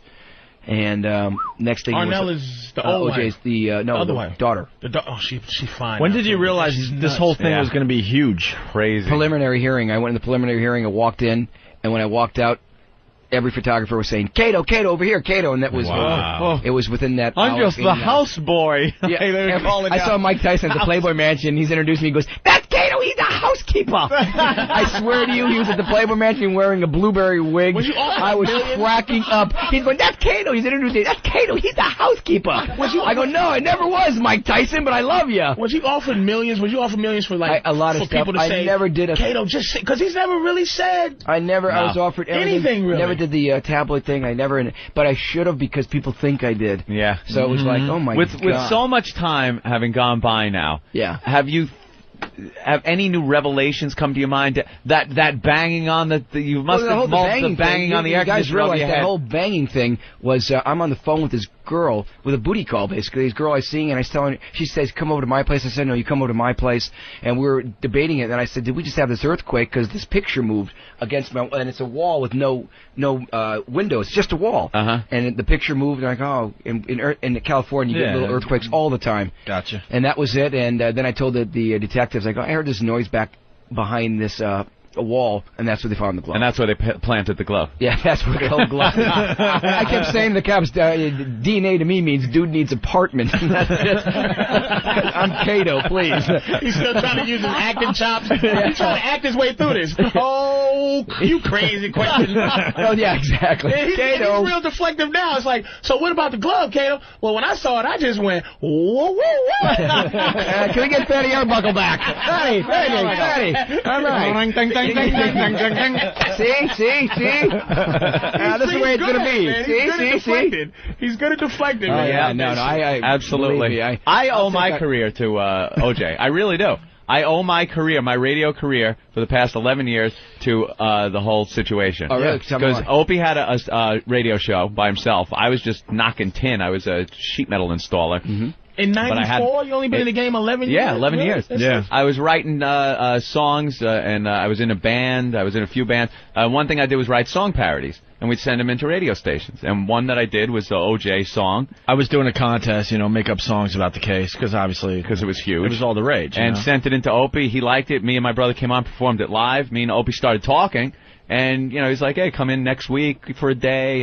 And before I knew it, we got an offer to go to Boston. So I owe my radio career to the fact that whole thing happened. Now you're lovers, and I love it. Yes, we're announcing our match. Look at all the good that came out of radio. Look at all the good that came out of it. OJ did. Give white men jobs. Why don't you got me a job, OJ? OJ got you a job. Got me a job. That's hysterical. A couple of people had to get murdered for Anthony and I to do this fine radio for everybody. I was one of the white people that jumped up and down and went, yeah, when he was acquitted. OJ Juice!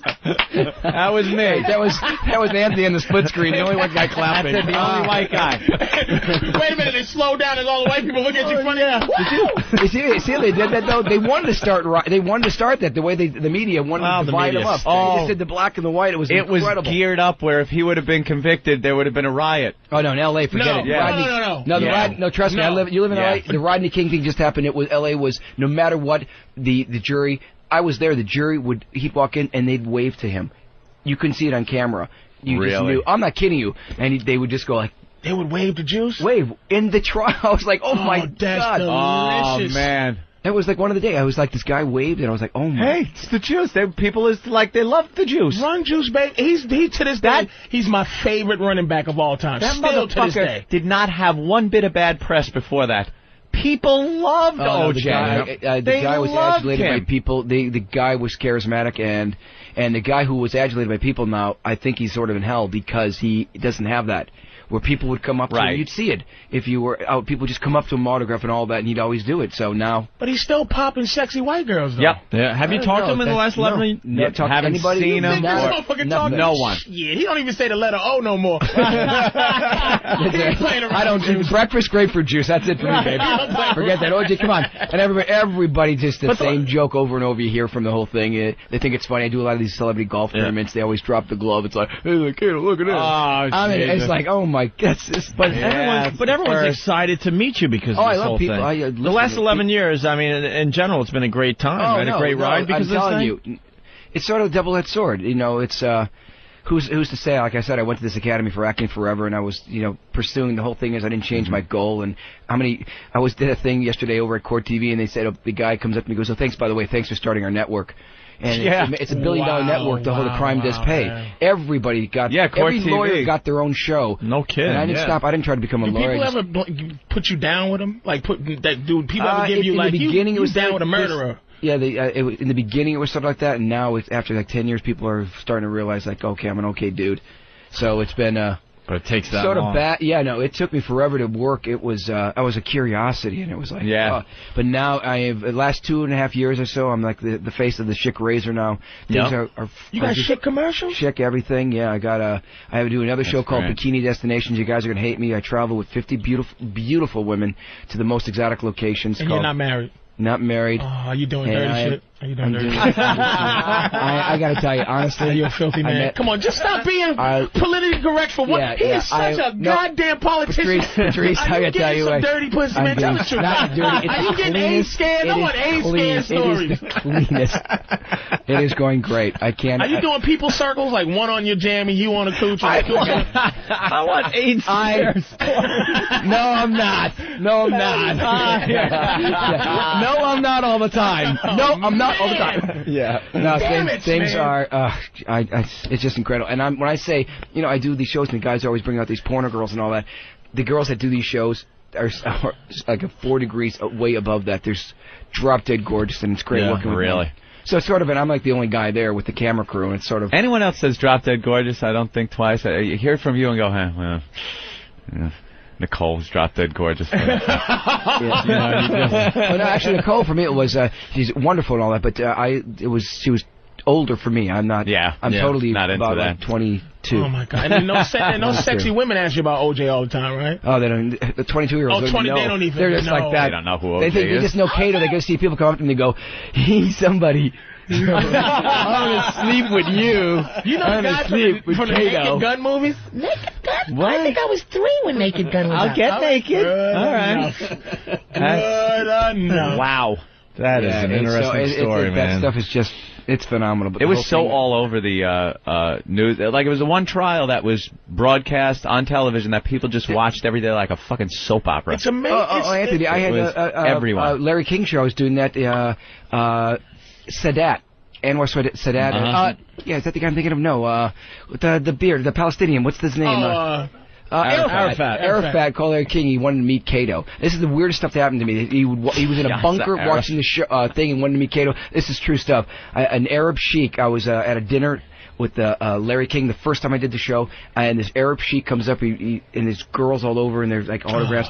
He says to the lawyer I was with at the time, he says, "I'd like to buy Kato for $10 million," and I swear to you, it's so true that the guy wanted to take me back to Saudi Arabia to meet girls. It's like I'd be in the. Did you not? You said no. You integrity mother.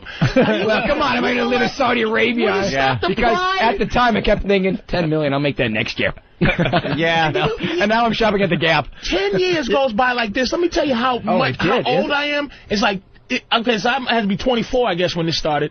Here's the thing. I see Mark Furman. He's like some dude who does things now. It's like Mark Furman. He's like a dude. The writer, yeah. And I go, that racist motherfucker. It's like, but that was 10 years ago, but I haven't even let Mark Furman go. Mark Furman did Oprah, the best PR move of his life. Yep. He did Oprah, and he was forgiven right there. When he did Oprah? Yeah. Yeah, all you got to do is apologize for, you just got to apologize using bad language. You're good to go. I mean, look how many rap stars have criminal records that have shot people. But that's the whole part of the culture. Oh. You know, you don't do rap. You got a gun on you. I ain't got shit on me, but the part of the culture is like that makes you cool. That's PR to be a killer. But Furman came out of that looking worse than OJ. I swear to God, he came out of that whole thing looking worse than OJ did. Oh yeah, he did. So for Oprah a while gave him now, but now he's Oprah gave him. Oh yeah, now he's like respected as a writer and. Yeah. What is Judge Ito up to? That guy, 4'3", very short dude. Here we go. But that guy, I think that guy disappeared though. He's one of the only ones that really disappeared. You see Charles the rest of them coming up. Charles Darden, they got rid of him too.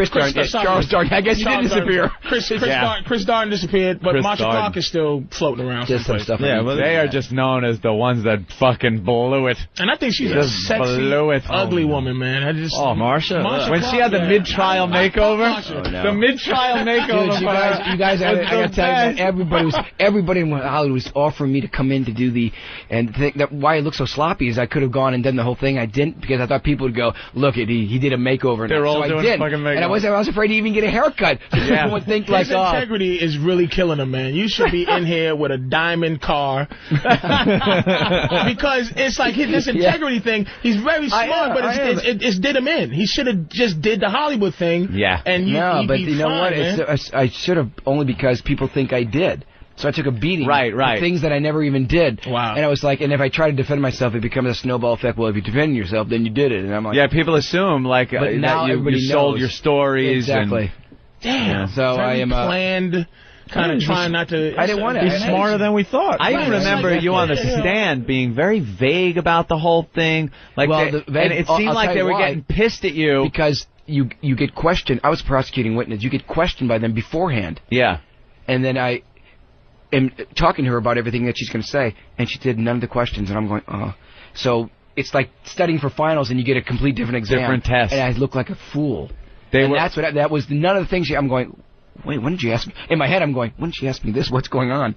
So it made me look like, first of all, people thought I was hiding, and I'm like trying to think in my head. Yeah, it came across like you were being so vague, it was almost coming off as evasive. And it's like, I was the most honest person in the world. I would have said, hey, man, ho. You didn't ask me that shit yesterday. But you don't know. And they don't tell you stuff that you can do. I didn't know I could stand up and demonstrate things. I thought it was just I had to sit there and. Really? First time in my entire life I was ever in a courtroom ever. Don't even have parking tickets.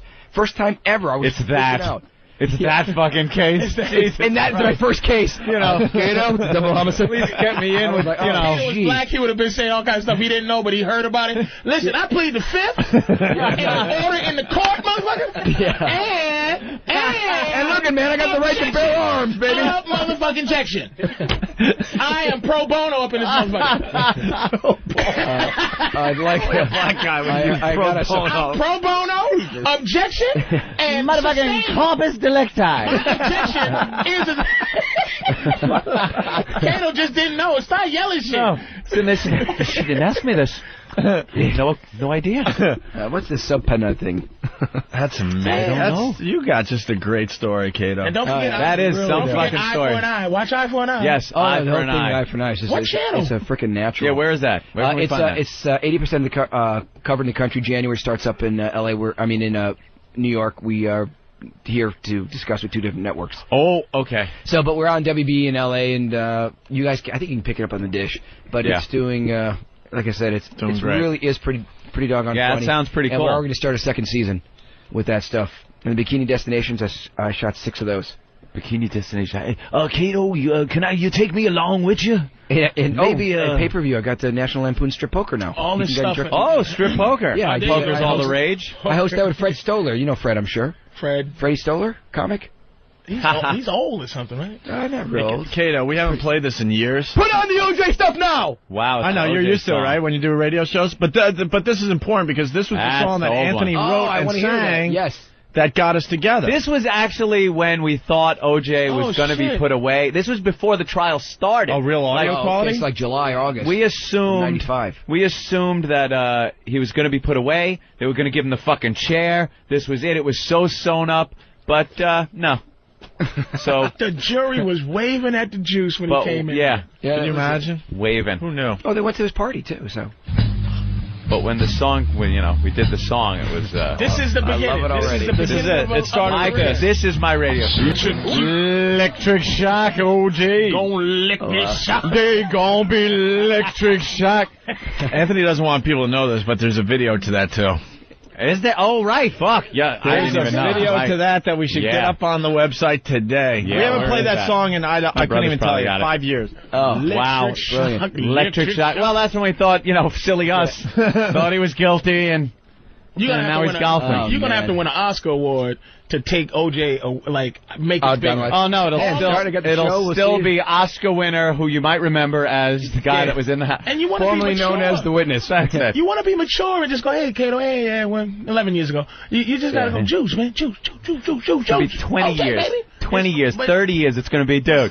So what the fuck, man? What happened? The banging, the fucking OJ ran by, the guy ringing the bell, what the fuck? I'd like to thank the Academy. Kato, one question. Yeah. Best supporting. Kato, one question from the press. You wrote, directed, starred in this film, won Oscars for all of that. What was OJ like when he was alone? I get it. Was the drug connection? Was there? No, I want to thank the Academy. His speech is going to be, I didn't know the nigga that well. 4 times. 4 fucking times. My 4th Academy Award. One more question, Kato. Physicist Kato Kalin has just come up with what happened with the glove? And astronaut Kato Kalin lands on Venus. Cure for pneumonia.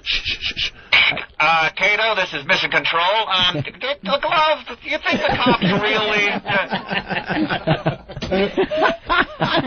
Does a day go by, Kato, where you don't talk about it?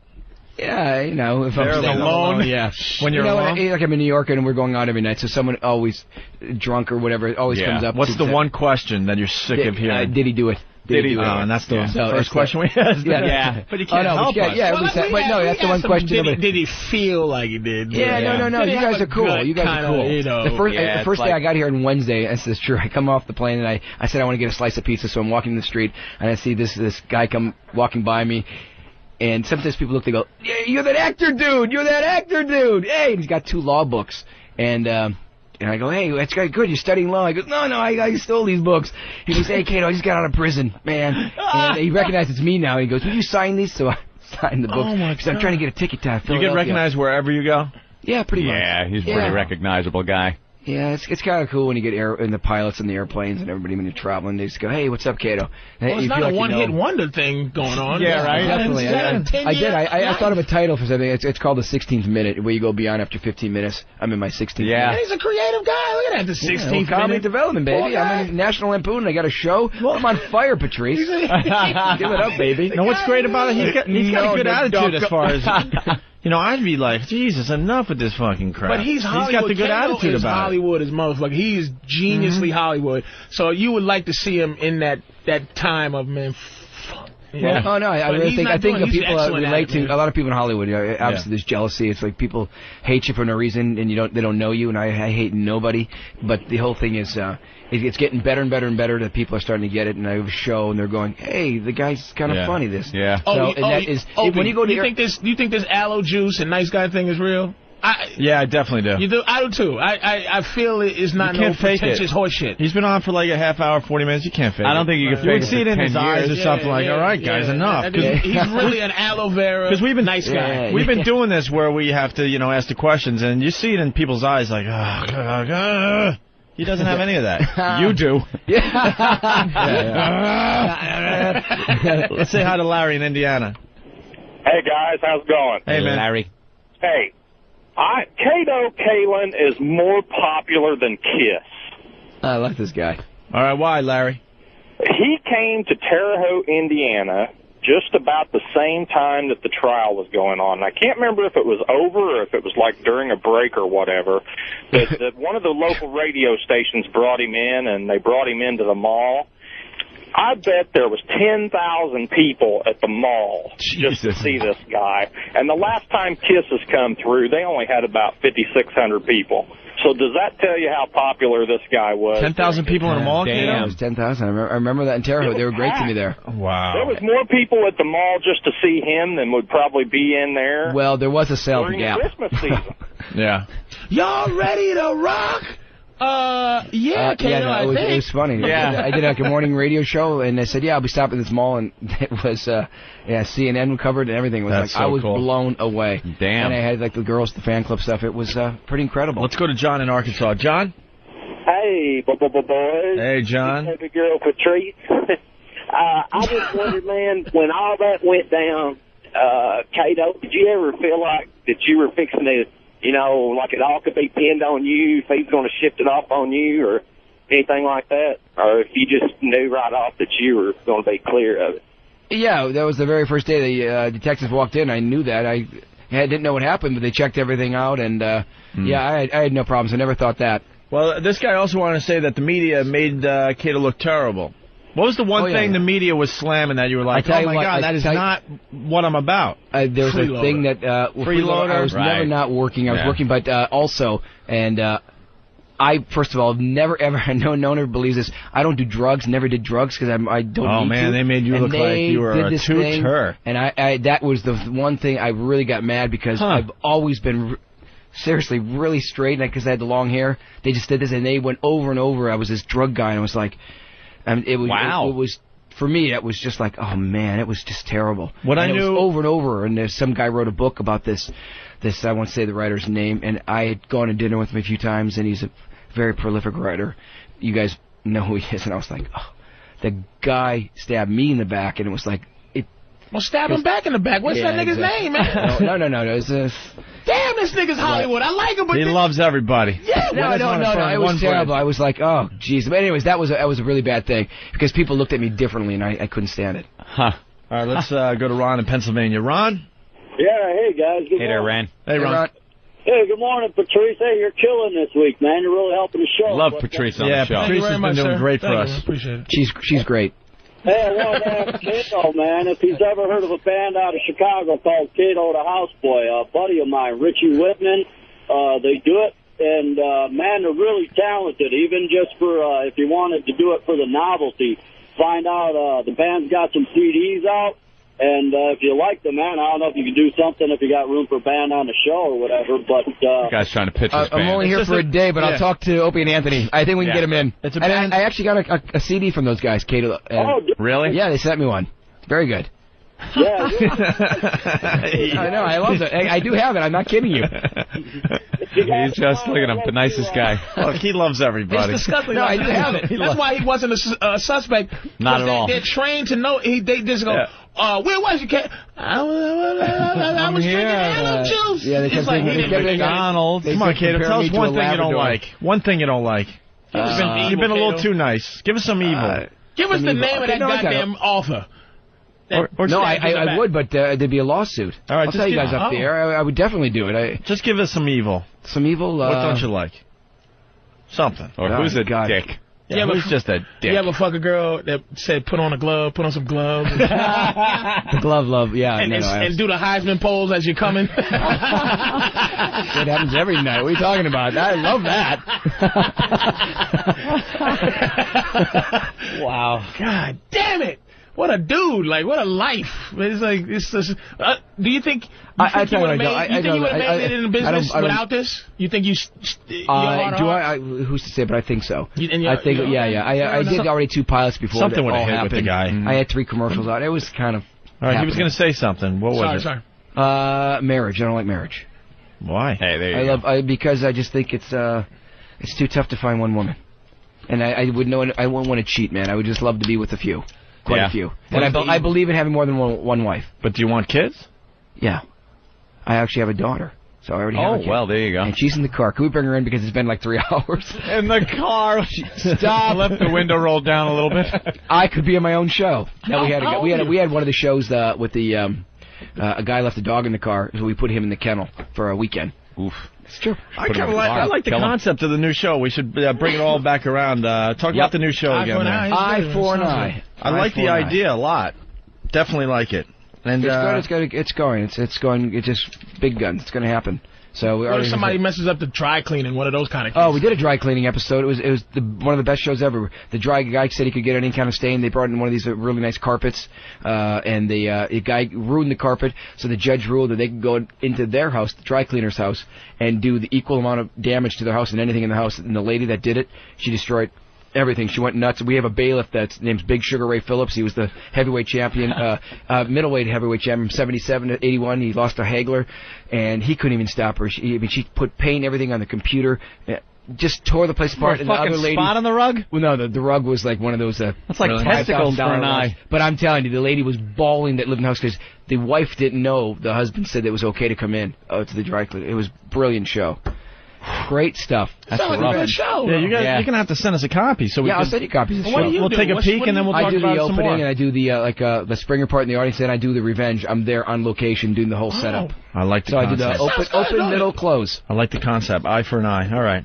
Promoting anything else there? Yeah, actually, you guys, I'd love you to see this Chic spot because you'll crack up. It's www.that'sthepowerof4.com. That'sthepowerof4.com. I think I know your sense of humor. I think you guys will really dig it. It's pretty damn funny. It's the razor blade that makes you more humpable. That's the ad. So, more humpable. If you use this razor, you will get laid. All right. That's what they're saying. So better back that up. And Bikini Destinations, strip poker, everything's there. You're a busy guy. It's going great. That's good. Hey, you guys, honestly, I had a time, man. It was phenomenal. Absolutely. Thanks Patrice for coming O'Neill. Fucking great-looking guy in his picture. Look at his old juice picture. Dude, he hasn't aged. He just cut his hair a little bit. Yeah, Jesus. Cut your hair. Still looks like the same guy. Dude, it's fucked up. Drinking that. What the fuck are you drinking? Aloe vera. I mix aloe vera? I mix it with pomegranate. So what is aloe vera supposed to do, though? It's you know how it's healing for the skin you put on cuts. So if you drink it, it's just that much more healing. I try to half and half. Just try half with your favorite juice. A little rough. Your juice. Who said that? Juice. No, but really, it's great. Pomegranate juice supposed to be everything good too, right? Cleans you out, That's and then you're pure, and then all right, your body. Look at that. A little health tip too. Thank you. It's Kato Kalin, everyone. This was great. Anthony. Thanks, man. Michael, thank you. All right, we'll go to break with this thing. Yeah. Oh, Juice? Yeah. Yeah, what are you doing?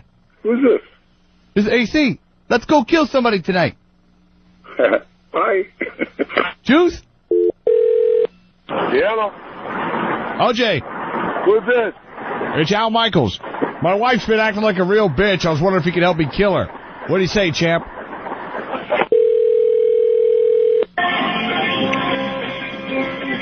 Do I know you? Hey. Juice, it's Chris Rock. It's me, Chris Rock, Juice. What do you say you and I go kill the Spice Girls? Juice, every time I call you, I always be laughing. Hello? Juice, you're late. We're supposed to go out and kill people tonight. What's going on? I really can't talk. I'm at dinner with a bunch of people, and I have no idea who you are. I'm the real killer, OJ. Oh, what? Hello? Yeah. Yeah, Juice. Yeah? Juice, what's up? Who is this? It's Dan Dierdorf. You want to go throw the ball around, you know, have some beers, maybe kill somebody?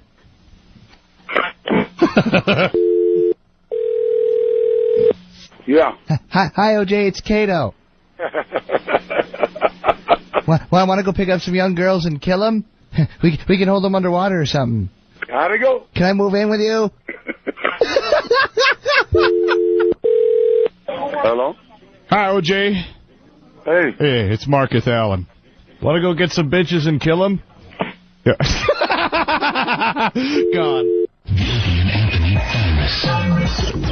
Only he could do that. We got to go right to the phones and say hi to Damon in Virginia. Damon, what's up?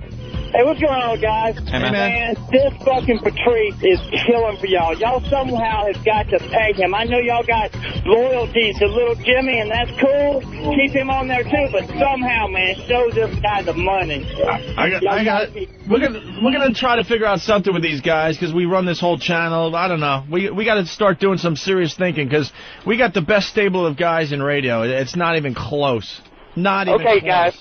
All right, guys, that's all I wanted to say. All right, thanks, Thank Damon. you, by the way. Yeah, Patrice, I mean, they're talking to Washington. They're like, holy shit, this Patrice is killing for you guys. You got the call from Elo, right? Yeah, Elo gave me a nice call, man. Elo's like, give me his number. I got to talk to this brother. The Elo. Speaking of Elo, this is an Elo thing because people are going to be fucking pissed at me. Oh, boy. Stop it. Don't even say it. We were supposed to announce the arch enemy today. Every third instant feedback is, come on already, announce. Where's Ben? Because Ben's got to help me out here. Because they're going to kill me on the board, the message boards, but this is out of my hands. I don't know why. I don't know what's going on. But Ben, what happened? Basically, we've been announcing all week and all morning that we'll finally reveal the arch enemy that has been hired by XM Satellite Radio, and he wants to take a peek at this channel and see if he can help us out. He would never be our boss. We would never actually answer this person.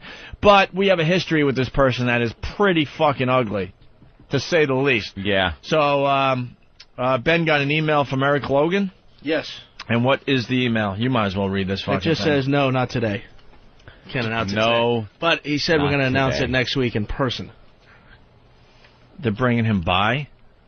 That's all he said, in person. There you go. Have the meeting on the air. I swear to God, I was talking to Eric Logan last night. He's going to be in New York Monday and Tuesday. Yeah, the Country Music Awards are in town. So he's going to bring him by on our show? I guess. If you want to hear some uncomfortable radio. A lot of speculation. Make sure you listen Monday and Tuesday. I'm assuming. God. Well, actually, in a way, that's better. I mean, we could be dicks and just, say who it is now, but I'd rather the person comes walking through the door, on the air. And then you got the uncomfortableness. Right. Because there was true hatred. That bad. There's still hate. There's still hate for the bullshit that went on. Motherfuckers hold it, man. You we do. We carrying bunch of motherfuckers. Dude, we don't forget. Damn. We let Pauly Shore, wow, like this is a huge story. We let him sit where Foot is sitting right now and just so wet because of something he did years ago to us. Yeah. Ed and I were just starting out in radio. We were a little green. We're out in L.A. We're at the Comedy Store. We're out there, quote, for the Grammys, even though we never even got close to the Grammys. Instead, we're talking to hacks at the Comedy Store for 2 or 3 straight days. That sucked. And Pauly Shore, the interview wasn't going great, and he said something like, oh, you guys are new to this. Like, he just killed us on the air. I'm like, oh, I'll never forget this one. So fast forward about 7 years. Did he know who you guys was? He had to not know. Oh, yeah. No, we didn't know. Not know who you was. We reminded him. He knew who you was back then, like who you. No one knew who we were back then. We were just and two he guys didn't remember that we were the guys. Right, that's what I'm asking. That you were the guys that he disrespected. Hey, that's all good. He made us look kind of silly, on our own radio show, and no, we pulled the Antonio Andolini. Y'all are brutal. I can't believe. Oh, dude. So we're like, all right, it's fair game, but I'm not going to forget this. 7 years later, we're on the top of our game. and he comes in to promote some ridiculous project, another project that failed miserably, and he sat where Foot's sitting, right? I think this was in the old studio, right? Mm-hmm. And he just had nothing. And one of the things Ant and I could do very well, if we like you and you're bombing on the show, we'll help you along. No problem, we'll help you along. There's all sorts of tools and things you could do as broadcasters to help the person along, right? Like Cato didn't need any help. He was just doing his thing. We just sat there and let him do he was sweating, the flop sweat, everything. Let him stink up and he the pretty much joint. looked at us and begged, like, come on, guys. Like, come on, help me out. Like, You just wouldn't talk. We were just like, yeah. Yeah, Oh, yeah. great. And then we reminded him at the end of the interview why we did what we did. You have to remind him. So wet. He was sweating. We're like Jews bringing back like 90-year-old Nazis to fuck up. Oh yeah, like that's it. It's like dude. We will not let it go. You motherfuckers will fuck with the Bible Jews, like the. I guarantee. Yeah. You would whoever the Pharaoh motherfucker. Y'all dudes hold a grudge. Oh, dude, I guaranteed he walked out of the studio with cranky ass and everything else. He was sweating so much. He was dying. He was dying right in front of our eyes, and we're like, let's just watch him die today. Did the listeners know that before you did it? All you get there is, wow, that segment sucked, dude. What's wrong with you guys? Blah, blah, blah. Today sucked on the air. And it wasn't about that. We're like, we can make the radio show suck for one day for payback, no problem, because it was a personal thing. And he just sat there and died right in front of our eyes. Has there ever been anybody that did you wrong and you just, they go, hey, you know what, sorry, fellas, I remember that. And you guys, all right, okay. Yeah. Yeah, there's been some of those. But Dennis Leary. Dennis Leary? Oh, you had a thing with Leary? He blew me off pretty bad. It was pretty funny, though. It was at Comics Come Home. It was funny for everyone but me. Dude, it was at Comics Come Home. Listen, let me tell this story. For me. We were sort of finally getting, some names, a name for ourselves. And we get invited to Comics Come Home. We're already in New York. We go back up there, and we're invited in the VIP room, and everyone's walking around. That's part of the show, and some local Boston celebrities. And we're all at the bar, and Dennis Leary comes in, right? Yeah, and Dennis said... Take it from there, because I don't remember. I remember we were all at the bar or something, and you went to say hi. Dennis had just gotten the show The Job together with our buddy Adam Ferrara. Been friend of mine, Joe Curry's and stuff for years. And I knew Leary was going to be there, so he walked up to the bar. Everyone's kind of looking at him. I'm kind of at the bar, and I figure... it's a time for me to introduce myself. And we're feeling good about ourselves. Feeling good about ourselves. We got a name for ourselves. We got a little star power. I could use the Adam Ferrara angle as like a mutual friend type thing to get in there. And I bet you're already fast forwarding like you're going to be on an episode. It's all just going to come together. I wasn't fast forwarding. It's all going to come together. You're going to need a scene of 2 DJs, and Dennis is going to be calling. Dude, I didn't know also that all these motherfuckers are standing watching. All of us, dude. The whole crew. Everyone from the show, the whole crew is watching. So I walk over, and I go, Dennis, Anthony Cumia, Opie, and Anthony show. Feeling all good, too, Patrice. Good friends with Adam Ferrara on the show, yeah. And he, without looking at me, he kind of put his hand out a little bit and goes, hey, how you doing? And then turned his back to me and just like... that was it. And went on to somebody else. And Anthony's just left there like, and believe me, I didn't interrupt his conversation, so it wasn't like he kind of did that and then went back to his conversation. He wasn't talking to anybody. So I step up to make my big introduction. He was just primed for someone to say hi. Yeah. He was just chilling with his right elbow up there. Yeah. I didn't interrupt shit. Nothing. I made a point I wasn't going to interrupt shit. Beat it, I'm daydreaming. I turn around. It was so bad that everybody from the show that was looking didn't even laugh.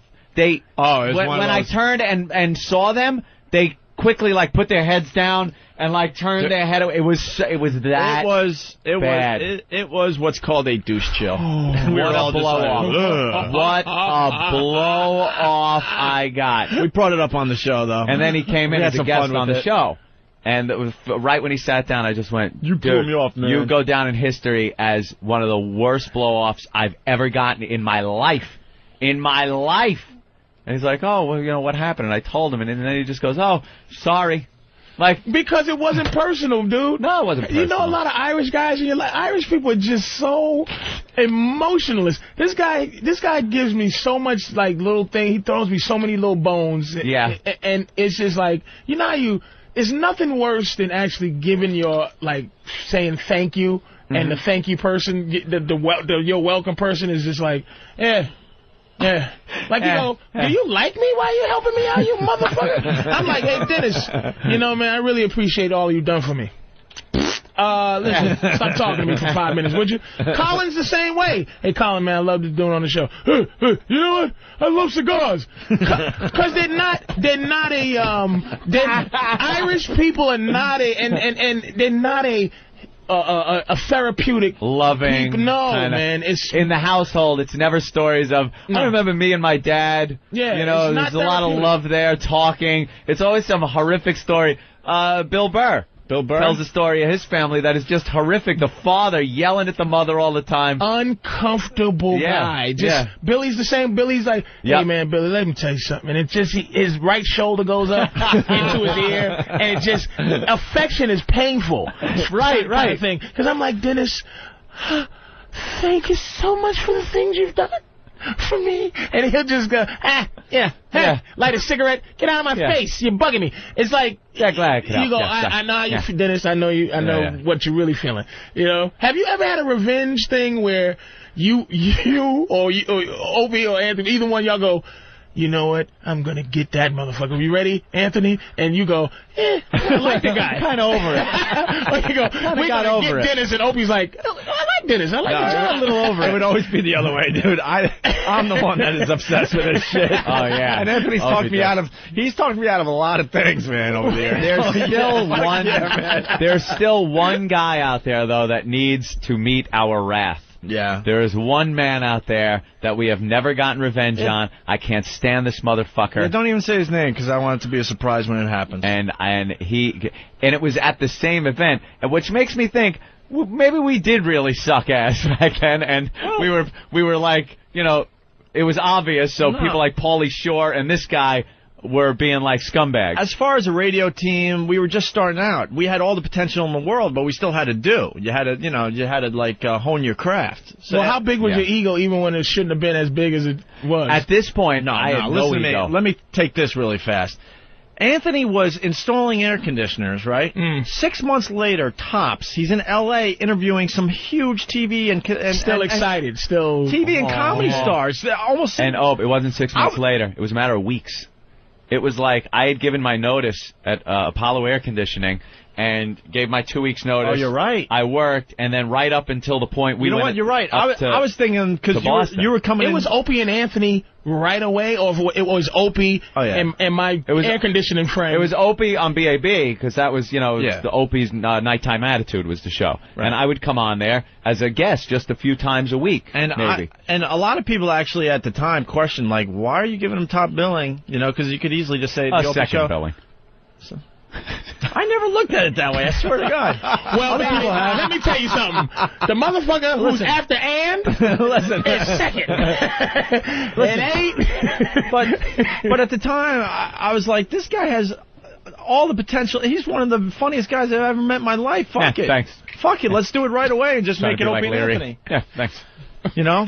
But, yeah, I forgot. I did forget when he was doing my show, like kind of actually was becoming 3-4 times a week. Yeah, he still had a day job, installing the air conditioners and stuff. So I was like, and being treated like shit. So you gave him the okay, you said, or whoever said. I forgot. So he get rid of that air conditioning. Yeah, he gave his 2 week notice. He's right. I forgot about this. So he worked right to the end of his 2 week notice, and that following Monday, we're pretty much in L.A. Interviewing celebrities, TV stars. I was just in an attic.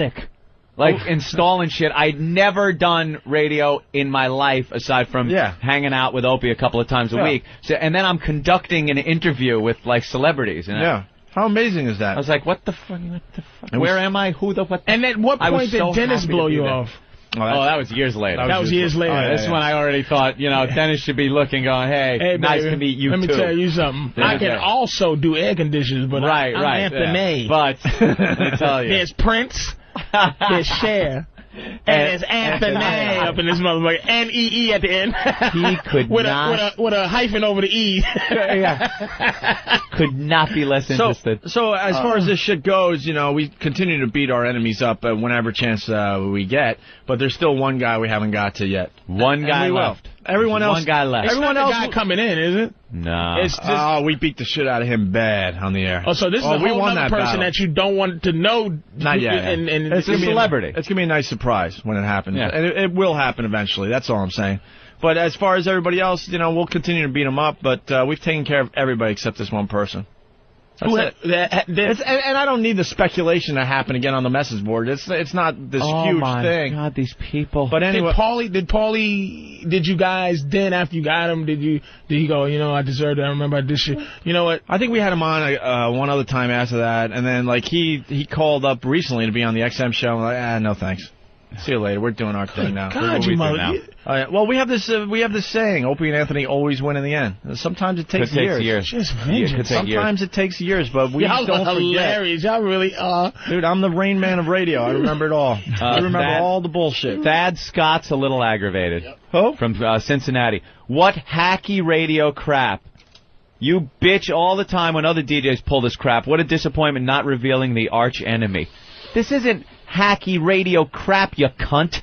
He's got to use, because he knows that we are so ew, that's hacky radio stuff when jocks are hacky. So this has nothing to do with anything that's hacky, but he's got to throw that in there because he knows that we can't stand hacky radio. So he's got to call us oh, you hacky. You know something, Thad? B-A-N. Nah, I don't ban him. He's I'm banning him. I'm banning him. He just needs to know the arch enemy, Anthony. You can't ban him. All right, look, one more time, and he's banned. And honestly, one more bad one, though. And honestly, I did promise that it would happen today, so in a way, it's my fault as well. One more time, All right, give him one more time. I'll give him one more chance. Look at you motherfuckers corrupted. You know what? I don't like the comments, sucker. How about this? Thaddeus. Thad. You're banned. For what, dude? For having an opinion? Yes. Because I am and Anthony, and don't you ever forget it. We're a very interactive show until they make fun of us.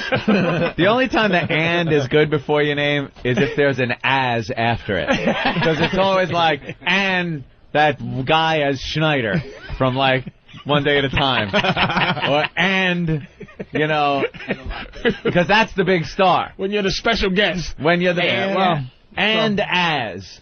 So it's out of our control, and actually it might become a bigger thing now if we reveal it live as he's coming through that door for the first time. I think what Thad, as a member of XM. I think what Thad is saying is that you are purposely purposely not doing this to have some extra interest in the radio. That's what he's saying. And Thad they're mad at you, Thad, because they don't need this type of shit to have a good radio show. Let me explain something. Right. Let me the barometer between being banned and the barometer. Let me explain this. People love when we give the inside radio shit away, okay? On commercial radio, that's something we have done in the past and would continue to do. You tease something because you want people listening longer. All right, because then the ratings go up, and then you're more successful. Satellite radio, we already got you listening. We don't need you to listen longer. We would like you to listen longer, but that's not one of our goals here. Now explain it to Thad. He might not know it. Our goal is to just have you, get your friends to subscribe, and then maybe they become fans of 202. That's all it is. Right. But in the old days, this guy's right. You would go right to the end of the show and go, oh, we ran out of time, so Monday we'll reveal the arch enemy. And then Monday happens, you got lesbian shit happening, oh man, we wanted to give you the arch enemy today, but look, we gave you lesbians. You can't be bitching, right? So we'll do it tomorrow, Tuesday. Man, we were the kings of that, dude. We could stretch shit out for weeks. And next week. But this is not one of those things, I'm telling you. It's a timing issue, and it looks like this arch enemy will be in New York with Eric Logan on Monday and Tuesday, and they're stopping by to say hi. So you're right, Mr. Cumia. It isn't hacky radio. It's outright lying radio. Once again, O&A have lied to their fans. You dirty liars. They calling you liars. They calling you liars. See what we got to put up with? They just kill us. Liars. You lie, Pee-wee. This was going to be one of those let's stall segments because we were supposed to get the gang from The Apprentice on today, but I guess they're late. Uh-oh. How will this affect Elo's appearance? I don't know. On The Apprentice. It's great because, last night The Apprentice was all about Star Wars and how to market the new game and all that, and one team just failed miserably. They blew it. One lady thought it'd be smart to to focus on another character besides Darth Vader. Why would you have a lady in charge of anything Star Wars anyway? That's the mistake right there. I don't care. You know, it's not that it's a good thing or anything, but chicks just, for the most part, will not know about it. When you says Diane Livingston, she's in charge of Three Stooges marketing. Yeah, that's exactly what it is. The Jar Jar Binks is cute. Put him on the box prominently, and it'll sell. No, it won't. So, yeah, when you think Star Wars, you think Darth Vader, pretty much right off the top. Mm-hmm. And she was looking at the new characters from the third movie, technically Episode 3 or whatever. And there was one that was more colorful and stood out more. And I saw the movie. I couldn't tell you the name of this character. It's one of the newer characters, obviously. Flowery Floggins. Yeah, they looked at her from the planet of fluffy things. They looked at her like, are you crazy? On drugs. And what I learned watching The Apprentice last night is these people didn't really know much about Star Wars, which amazed me. What type of game was it supposed to be? I think it was Battlefront. Battlefront? I believe so.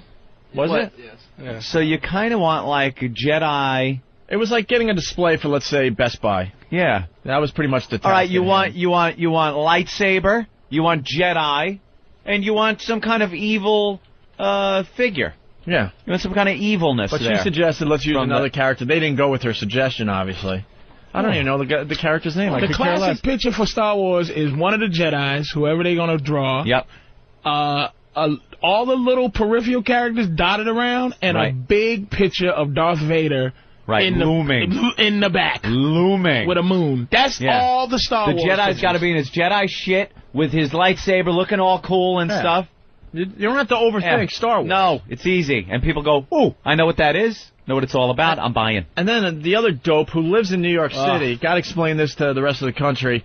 They had a meeting in Chelsea with the bigwigs from the Star Wars company, whatever, or the gaming company. And he decided that they would leave at 10 o'clock for a 10:15 meeting in Chelsea from Trump Towers, which is, what, on 58th, 59th Street over here? Yeah, I'm going to be a little late. Well, and even Trump said in the boardroom, he's like, you realize that's a minimum of a 45-minute to an hour lead time you got to give yourself to make it. They gave themselves 15 minutes, so they missed the meeting. Oh, boy. Well, they didn't even get a cab till like 10 after 5. And the other thing was it was so far west in Chelsea. It wasn't even just like it was. How many blocks did they have to go first? They had to go from 57th and 6th, or 57th and 5th to 26th. So they had to go over 30. They had to go south 30 blocks. Then they had to go all the way west another 5 or 6 blocks. This is right after rush hour in Manhattan. Fifth Avenue stinks. In Manhattan. It's the only street. It's one of the streets you cannot turn on. Like. No, they don't allow you. Leave Fifth Avenue alone. And this dope says we'll leave at 10 o'clock.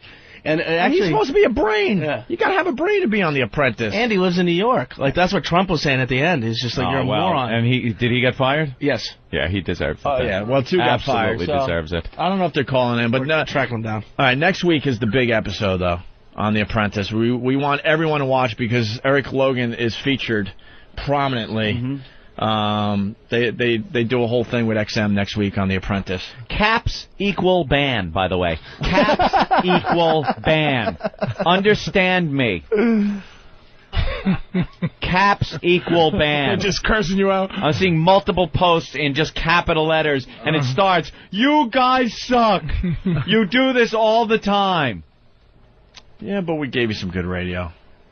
God, relax. You'll know about it. By the way, it's definitely a big deal, but I think Whackbag just blew that out of proportion, by the way, with the speculation of what was going on. Oh, you're going to pin it on them? Oh, yeah. And why did they blow it out of proportion, Mr. Secret Messages? They didn't even start the speculation thread until you were like, let me say this. The chair is against the wall. The chair is against the wall. John has a big mustache.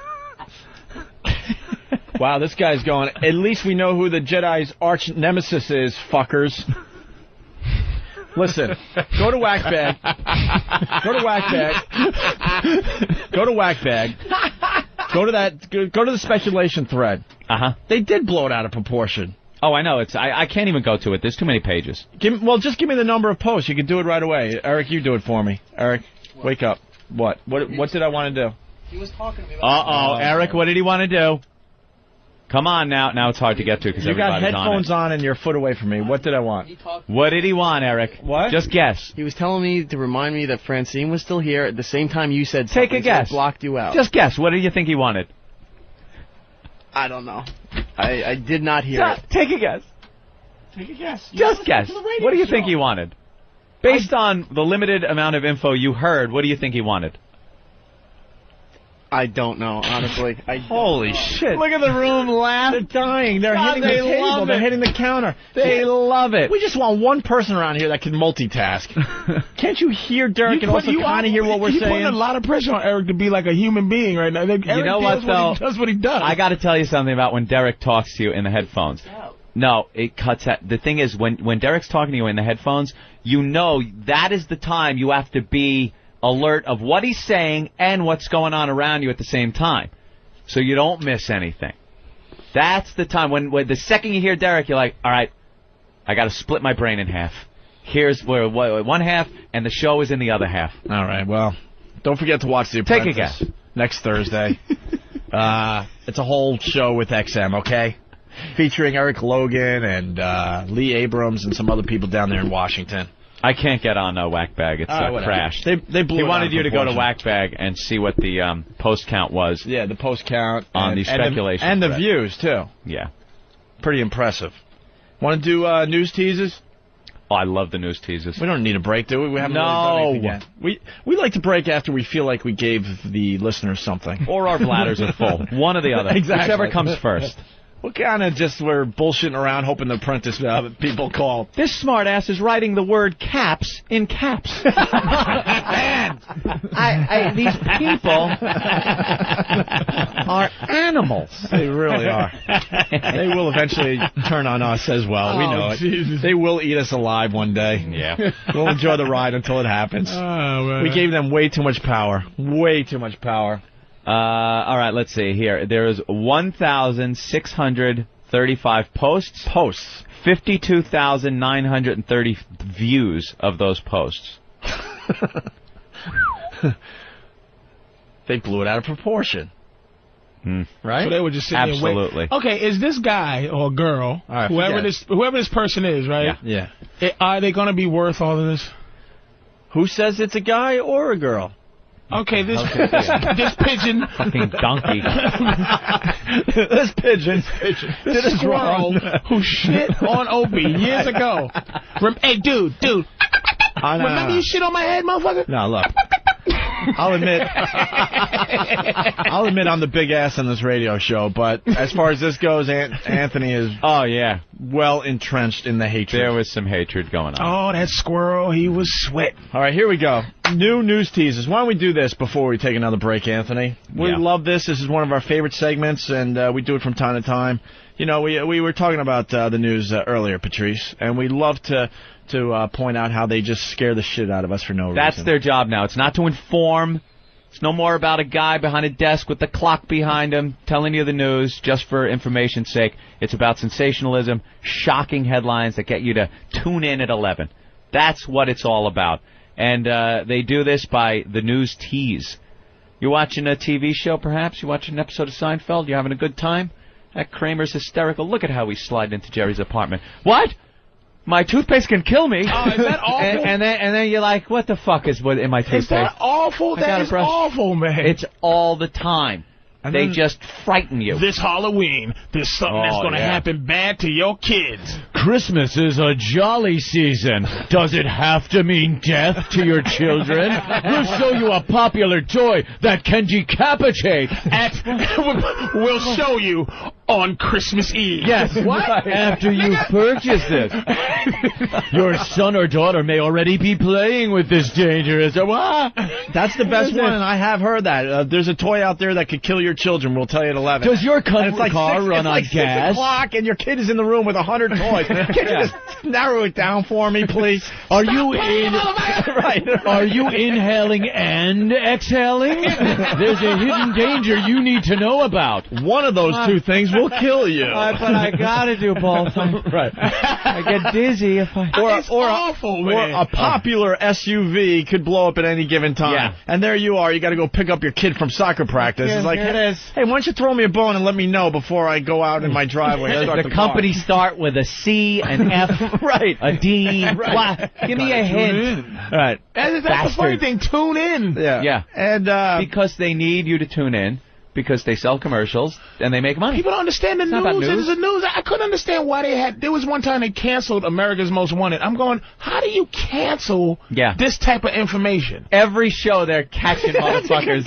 They canceled it. The news is the news. Like it's not something that needs ratings. Yeah. Finally, they're doing something good with this TV thing. Every episode they're catching some These are motherfucker. fucking They creeps. canceled that show at one point, but people go, how do you? You don't cancel that. You don't cancel the chance to catch a kid fucker. Everybody loves the rapist. This is tune into. God, you make a great point. Tune into Everybody Loves Rapists. Well, Man, it's not getting good ratings. Yeah. Don't the ratings just have to be the people that have That are seen this watching motherfucker? it. Like, it doesn't matter. Their rating could be 10 people watching. As long as those 10 know who that cocksucker is, It's a .3 rating. Success. Well, good. It's a .3. Imagine if the show ain't on, nigga. It's a point nothing. The kid touching gets a 2 share. Yeah. There's a Colombian drug dealer lives next to the damn TV station. All you need 10 people that know that guy's whereabouts. How about this? There's now some awful shit going on because they canceled that show. Yeah. Did they cancel it? They wanted to. They had yeah. did There was a for public second. outcry. Like, how do you you cancel insane? that show? Well, we do have to make room for the Pam Anderson show that she has on. Oh, now I understand. It's like PBS. It's like you go, okay, let's see who's out there. Oh my God, I know that guy. You know, you go. Yeah. It doesn't matter the rate. The news. It's like the news. The news better is than competitive. The news is competitive. That's what it is. But you do never hear about the news being canceled. Do you? It's like, the ratings. They probably cancel people. Yeah, that's what they do. They throw off reporters and bring new ones in to get more people to watch. Because the Howard guy, the guy, it's like a black dude who does the like, I'm gonna get revenge for doing something bad. An Arab, sold him empty deodorant. Yeah. And it's like, we're gonna go get Howard. But it used to be this other dude. Now it's Help Me Howard. It used to be like, watch out, Susan. Yeah, people don't, They just people didn't changed like, watch the out, title, Susan put a no new more. You know name what I'm on. saying? So he's like, no, got Howard to do the shit. So what are they doing, man? Let's go to Guido in Philly. Guido. Yo, guys, you guys see the new method of news teasers that they're doing now? No. They right during the show, you're watching a nice show, and all of a sudden, right in the bottom of the screen, they'll put like 4 news teasers at the same time. They write them out, and you got to read them all. And then you're freaking out during the show. So they just keep going one after the other during the show. What, like a ticker during the show? No ticker. It's just solid. Just comes out of nowhere. Like you're watching CSL, so boom, they go like 20,000 people leave a town, only 11 left. Wow. I haven't seen that. I've seen the ticker, and I've seen the other annoying thing, quick little tangent from the news itself, but it's still television that I'm really getting pissed at. WB is using it a lot. I haven't seen the network start using it. Fox uses it, where they promo a show, and now it's a quarter of the fucking screen. Quarter of the screen is taken up with, it comes screaming into the side of the screen. Yeah. It's promoing like you fucking, catch the Simpsons, and there's a huge Homer Simpson in the middle of watching whatever the fuck you're watching. And it's animated, and it's a TV it's thing moving. happening. It's not just a logo. It's a part of the show. There's characters. There's a scene being played out. There's NASCAR. There's cars driving in. And in the face of whoever's driving the driver pops up. It unfolds to half the screen. Yeah, man. And it's covering vital shit on the fucking show. But that is the one thing that 9/11, if you say anything came out of 9/11 that was decent, was the ticker. Yeah, the news ticker. They had to put the ticker on the news thing. That ticker is a genius You ever thing, look at it too long, though, and you stop looking, and everything in your room is going the other way? Like, your eyes, it's an optical illusion on your eyes. It's like, what the fuck? I'm all dizzy. It's like cheap dope. You just read the ticker for a while. Get hooked on the ticker. ticker. What you do is, I'm hooked on the ticker, man. Ticker, man. Dude, ticker buzz. All right, well, we were going to do news teases. Are you teasing the news teases to Yes, take a break? I am, Anthony. Something is happening on Opie and Anthony. Oh, I feel Tune more... into Opie and Anthony to find out. Let me predict more capital letter posts on the... I got an idea, man. We could just tease around the clock and never do anything. Could? We could just tease. We got the greatest shit ready to happen. Something's going to happen soon. And by the way, if you think we're going to get to the news teases, one of the Apprentice guys are on the phone, so we won't get to that either. No, we got to talk to Brian. The Apprentice before we loser. take a break? Oh, we're not breaking. We just got to go to Brian first. All right, Brian. Hey, Brian. Hey, how's it going, guys? Hey. You were supposed to call in like 40 minutes ago. But he's late. That's all right, you know. At least my girlfriend isn't.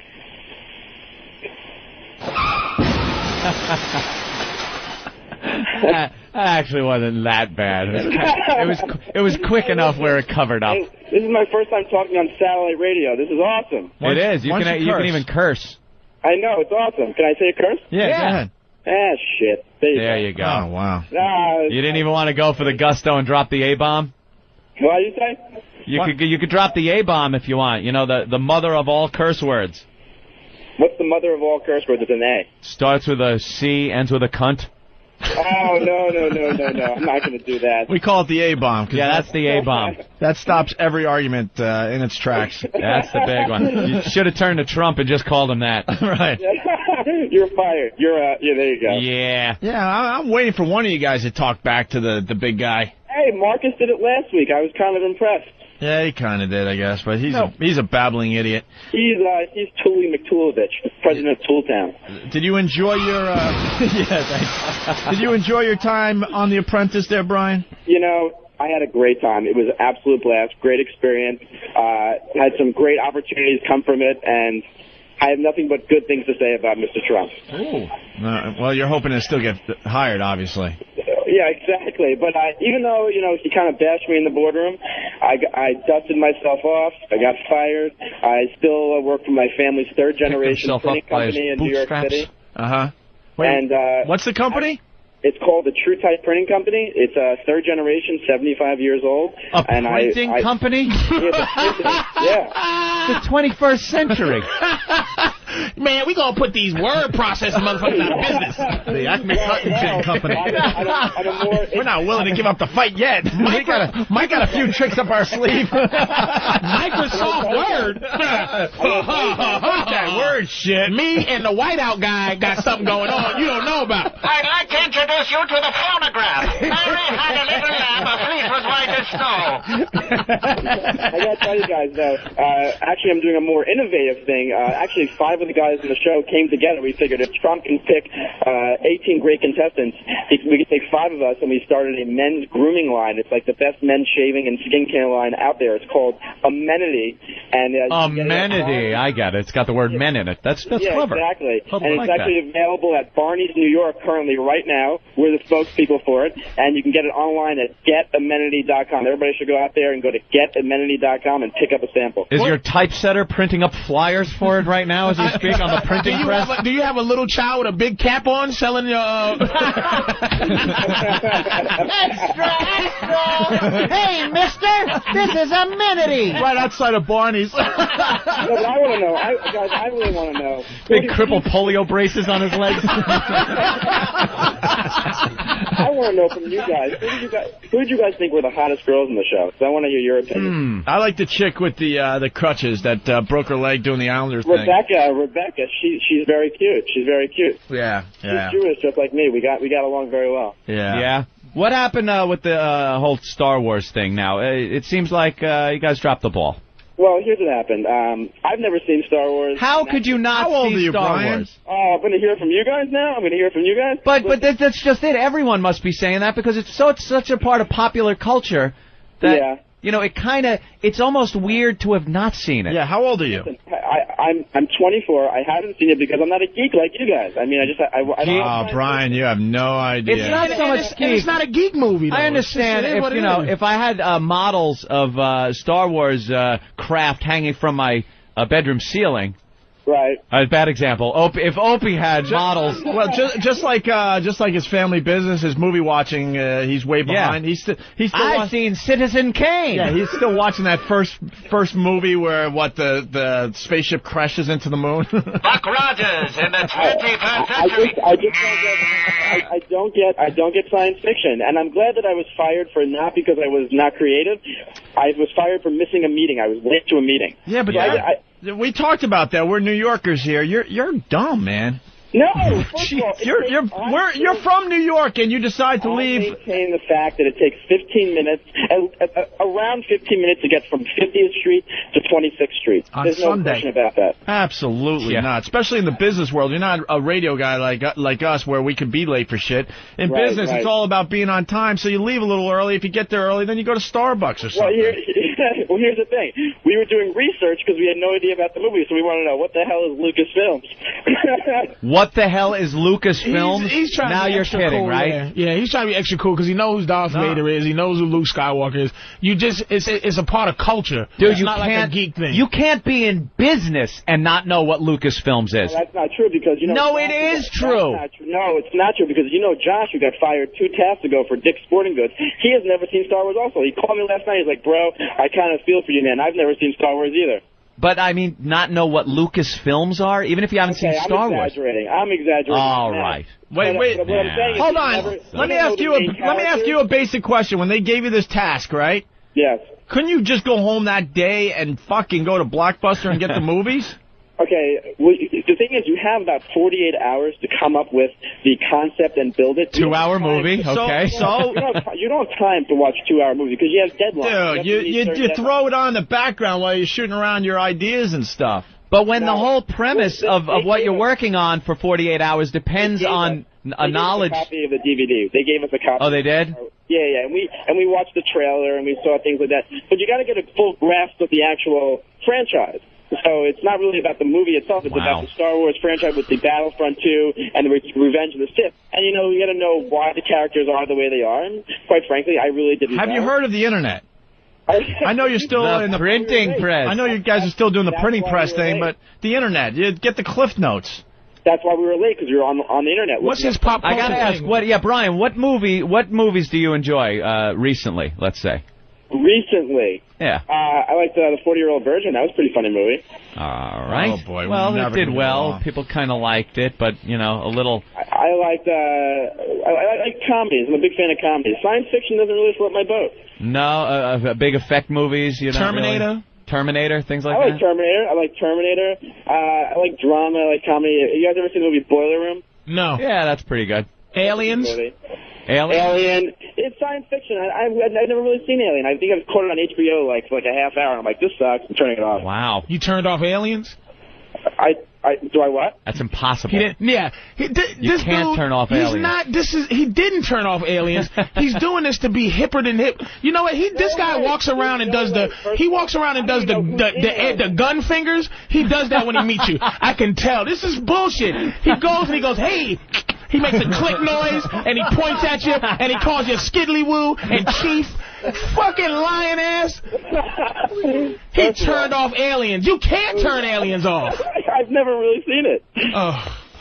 I gotta be honest. I don't like science fiction. It doesn't. I think it's very dorky, nerdy. I don't want guys. Nerdy and dorky, dude. Yeah. Dude, like you guys, nerdy and dorky. Dude. Brian, you have no idea. The truth of the matter is, sit here and try to defend that one. It's such a part of pop culture that nerdy and dorky is like not seeing it. going to a Star Trek convention. That's nerdy and dorky, but you can't put that in the same...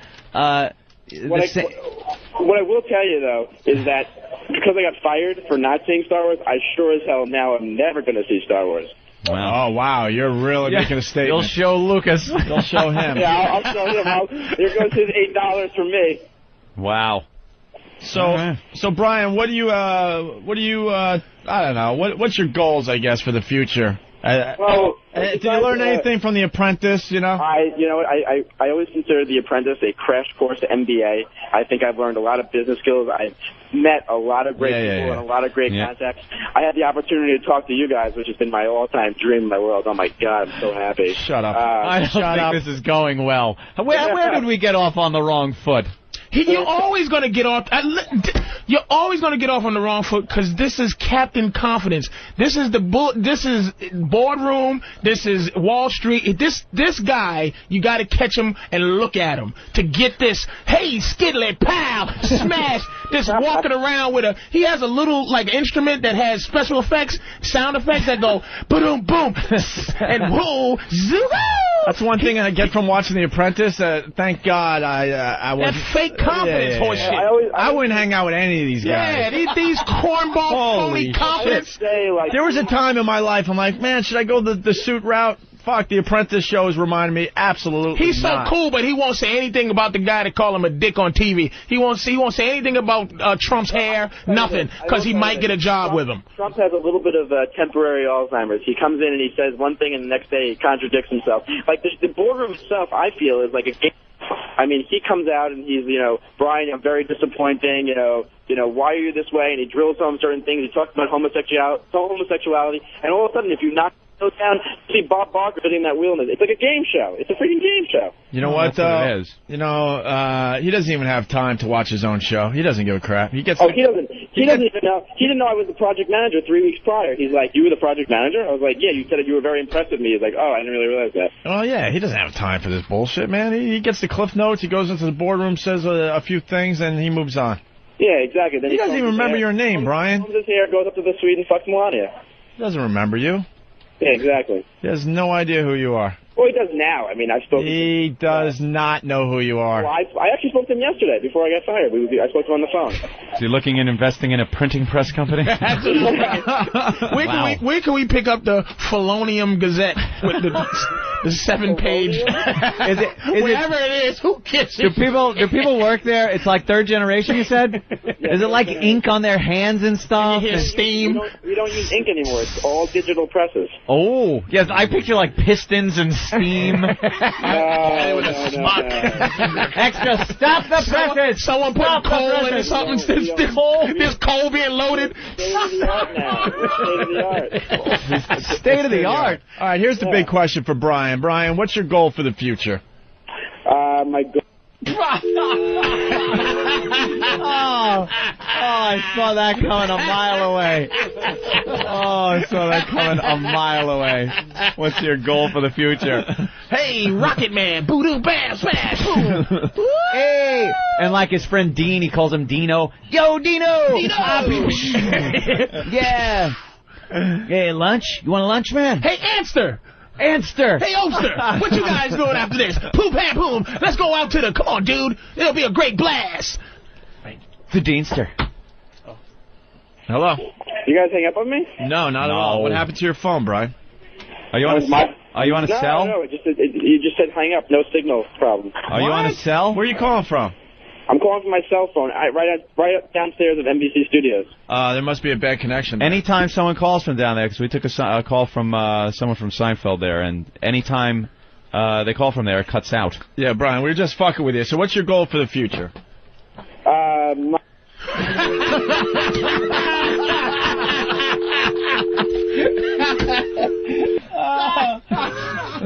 This guy can't fall for it 3 times. No way, right?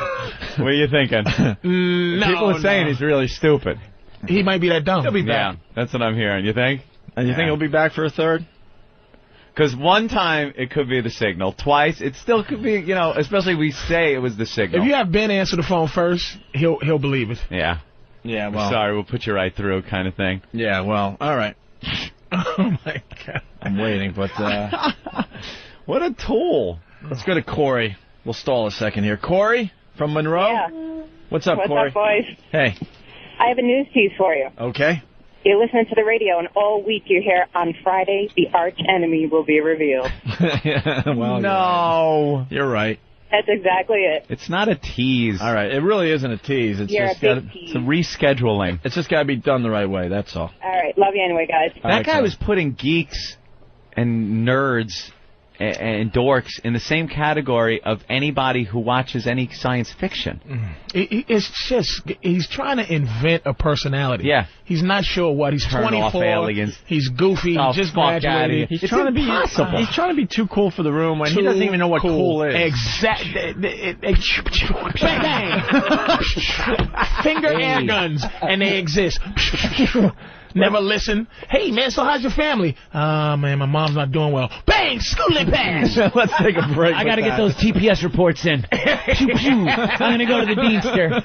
All right, listen. Quick break. We get back. We'll do news teasers. Promise.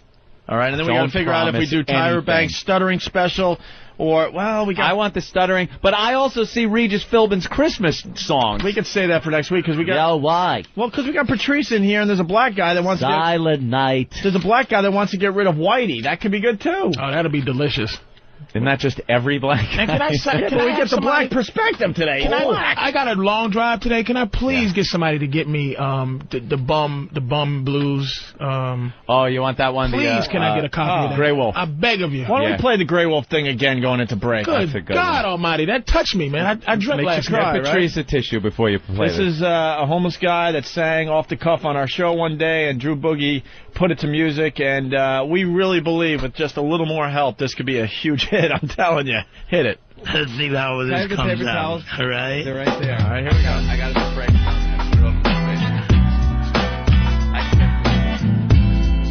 Oh, this is nice. This is a story about a man, and he always was so lonely at night. But his voice was rowdy. You could hear it all through this train station. And I'm going to sing this one. This is about Tippy Toe Tommy. Let's go while we're young. It's late at night, and I have nowhere to go.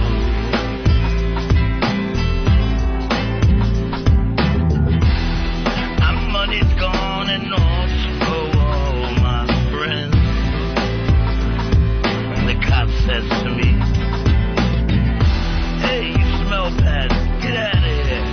And he says, "And you know I have an angel." And he said, "That angel shelter me from the falling rain. You have homes. This is my life. I'm living with so much pain.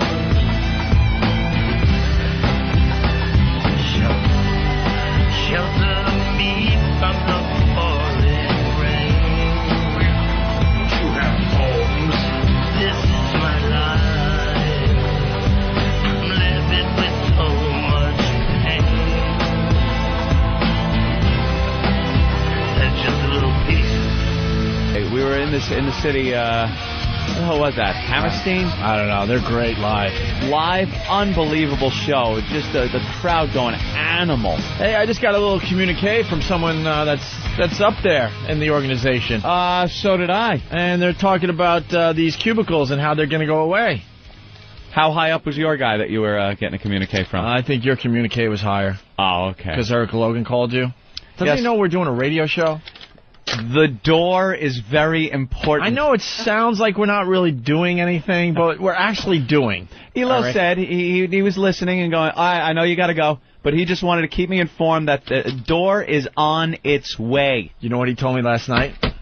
He goes, "Do you realize that I spent 4 hours on Anthony's door?" I love Elo. This is a guy that doesn't even have time to eat lunch. He's like the guy at XM. He knows about keeping the important talent happy in this organization. He's got deals he's about to announce, but he threw all that on the back burner to get Anthony his door for his very important. The SRX. Thank you, the SRX. Caddy SRX. And then I wound up getting phone calls at home yesterday from 4 or 5 people. I mean, bang, one right after the other. Caddy dealer owners, body shop people, all these people going, "I hear you have a door problem." And then I get a call, "Hi, I don't want to say his name, but he says his name, from General Motors.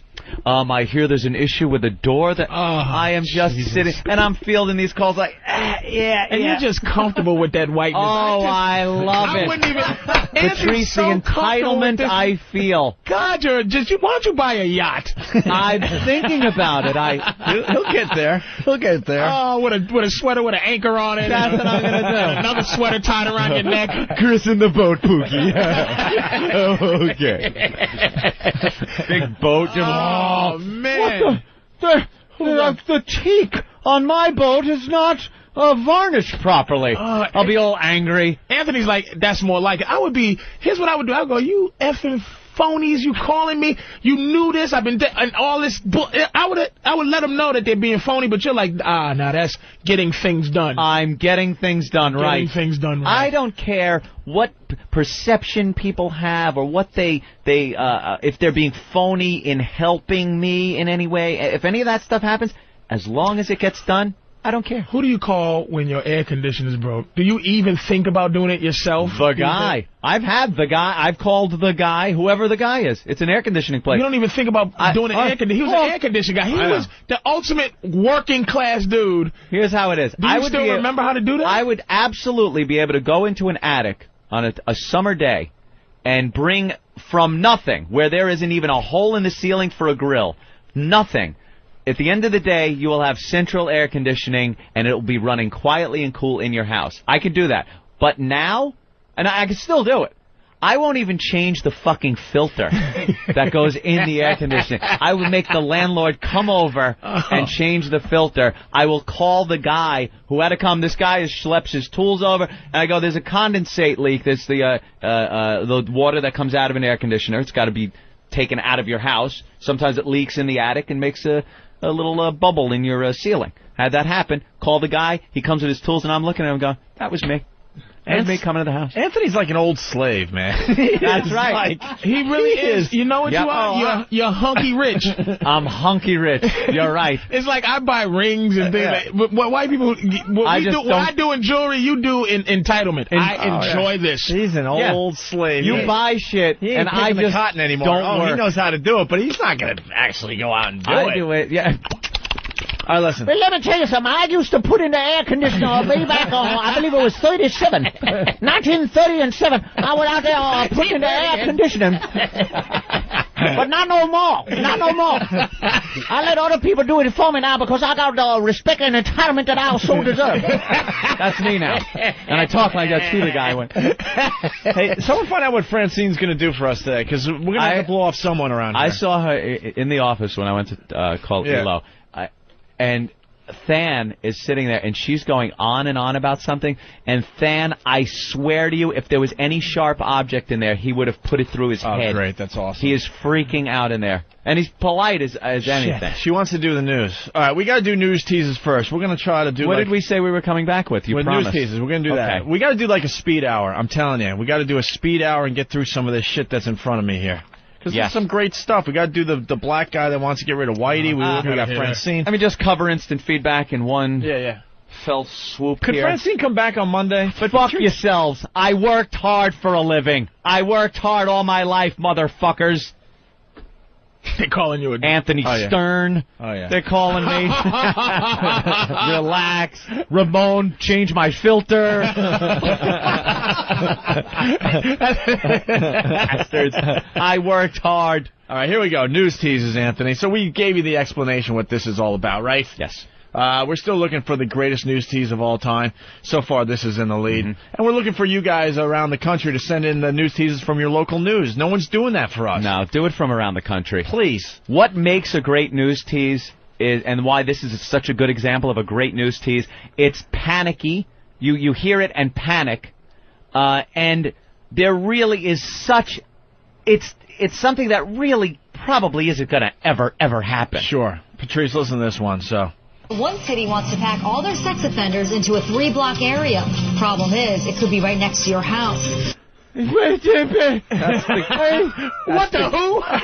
fuck is it? Who the hell's not watching? Who the hell's not watching? Who's not watching that? The greatest news tease ever, right there. We're trying to beat that one. And how would it ever happen? Ladies and gentlemen, if elected, I will put sex offenders in a 3-block area in your neighborhood.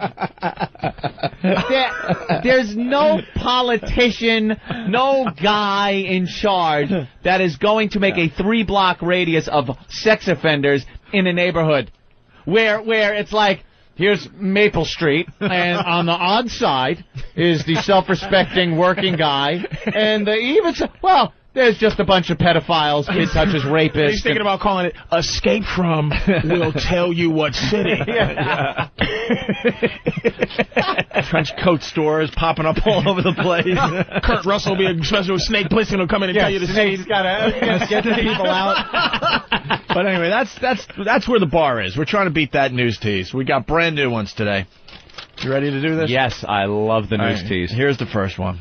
Still ahead tonight, a big story. Could a bird flu epidemic hit the U.S., and what can you do to protect yourself? Yeah, well, this has been huge news. That's the bird flu. The bird flu. Right now, what they're doing is tracking it.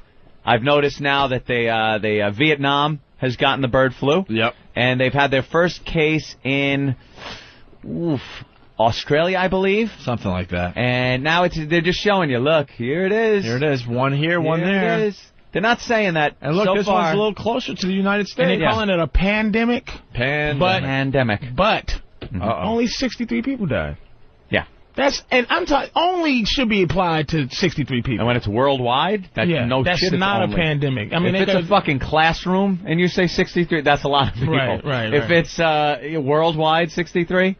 All right. I mean, at some point they said 63 people died when AIDS came out. You know. Yeah.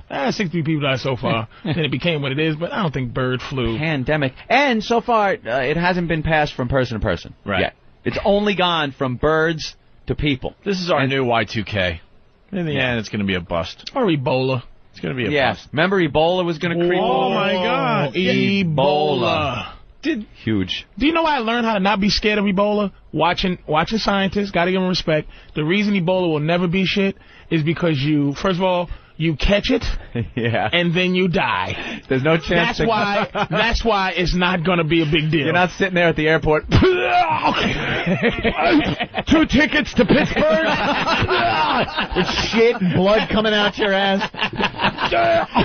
No stopovers. I really don't have time. But they failed to tell us this when it was going down. You get it. You die. The Ebola thing is still out there, and about 10 years ago, it was all the rage. We were all going to die from Ebola. Contagious as a motherfucker, but, Remember the hot zone and how because they're burning down the rainforest, now the Ebola's coming out of the forest, and it's going to come to America. What do you think the Thriller and Black Album, the top all-time platinum disease scare is of all time? Like, who is AIDS number one? It had to be AIDS. Or Ebola? Ebola was number one for me. Yeah, but no, you know what? AIDS had to be the all-time hit. AIDS is the hit. But the AIDS is still going, though. The AIDS is like that plague thing. No, fucking celebrities died of the fucking AIDS. That's what put them as a hit. But yeah, that's AIDS the We Are the World of fucking diseases. They really are like Led Zeppelin. It's the Eagles album of diseases. Still putting out the hits. The fucking AIDS. Best of the Eagles album. They're still selling out Madison Square Garden. Other diseases are jealous. Oh, those hacks. AIDS ain't nothing but a hack. The one-hit wonder diseases. Yeah, right. Fucking. This bird flu is still playing small clubs. Hey, so where you from? Get a job. The Maestro of diseases. I remember seeing fucking bird flu down there when they were nobody. Ebola was horrifying. That was hardcore, man. Horrifying. The description of how you go, bleeding from the eyes and ass and mouth, and you're puking, and like every fucking hole had blood and shit coming out of it. And then that movie, Dustin Hoffman movie? Hot Zone, or what? Well, it was based on the book Hot Monkey, Zone, the fucking the monkey Ebola thing, Outbreak. Thank you. And that scared me more. It's like, and then they got to kill everybody in this.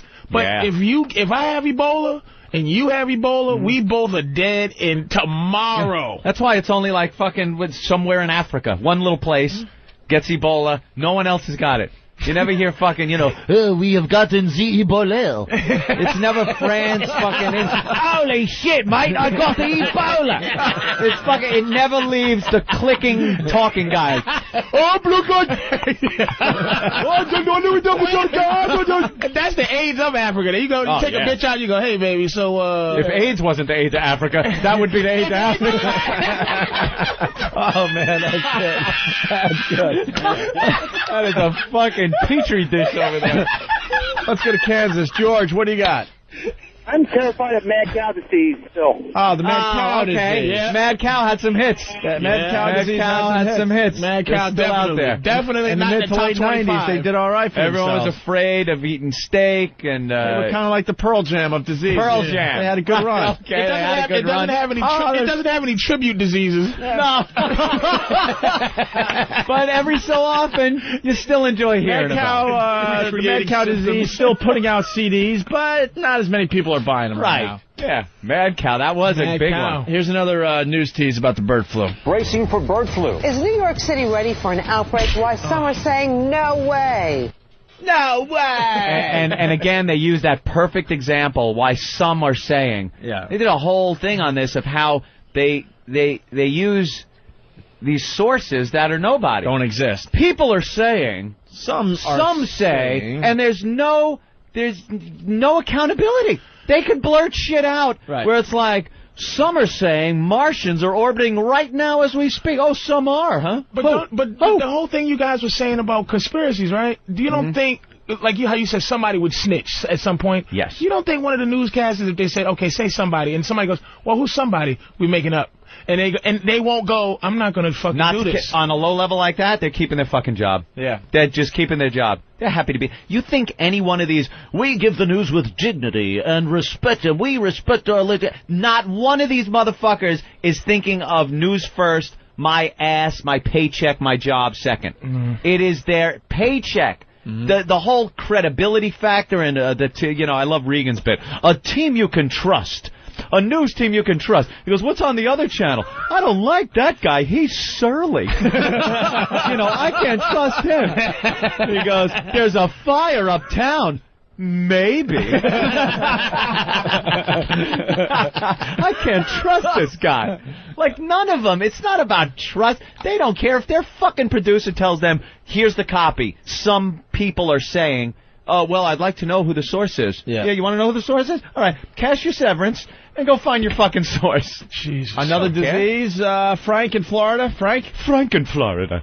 Hey, guys, how about SARS? Where the hell did SARS go? SARS! Where are they now? SARS is like Danny Bonaducci, motherfucker. SARS had a huge hit last year. It was like, come on, Eileen. All over, right. Exactly. But Chinese people, it's not come on, Eileen, it's come on, Eileen, us, but the Canadians...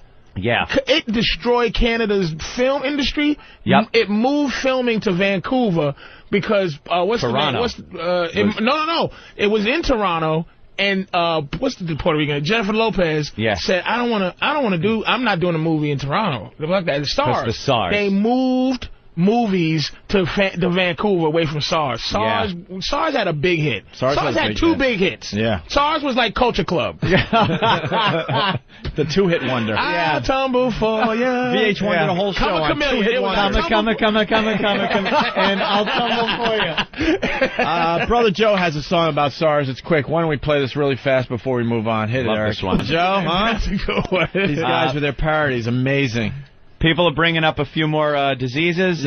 My grandma's still afraid of the swine flu. The swine flu. That's like a Benny Goodman tune. That's on the 40s channel here on XM. Definitely an 8-track thing. Yeah, that's old school. Did you hear the one called swine flu? Swine flu.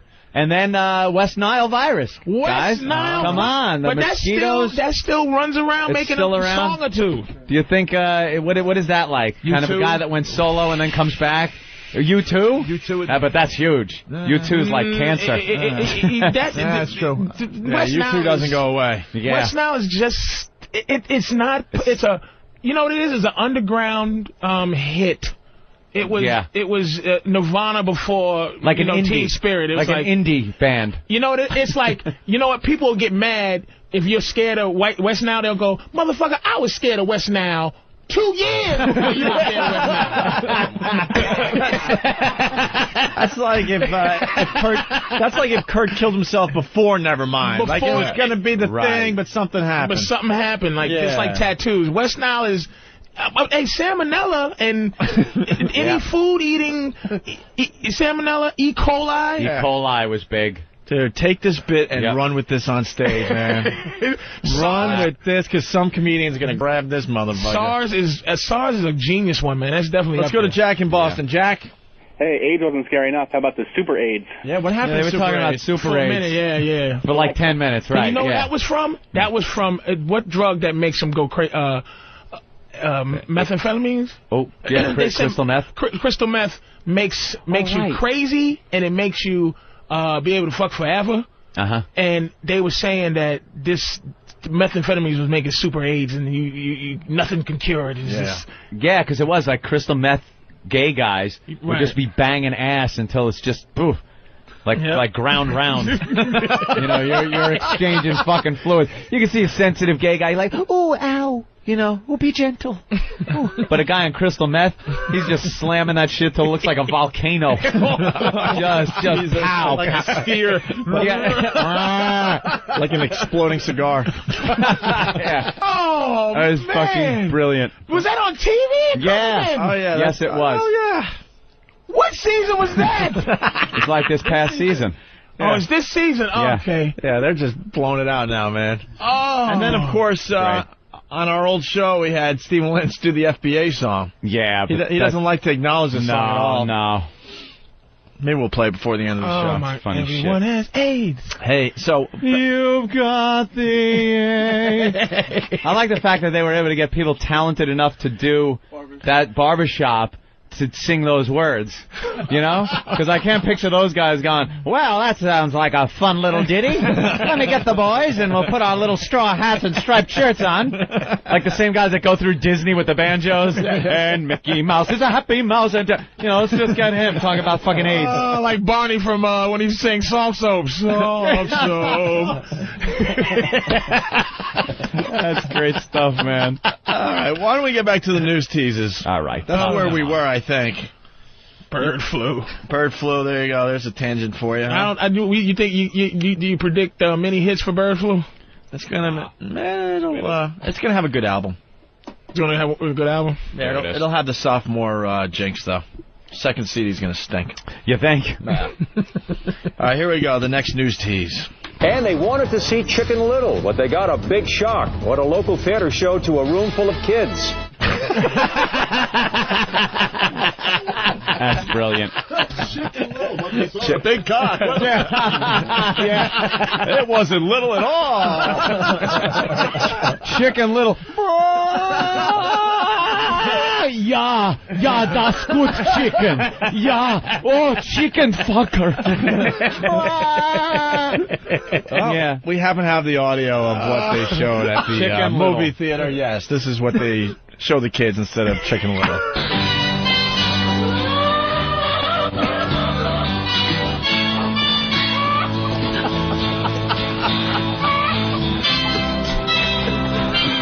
Macht es Spaß? Du Hühnerficker. Ja, irre. Ich bin ganz wild auf diese Hühner. Only the Germans. Ja.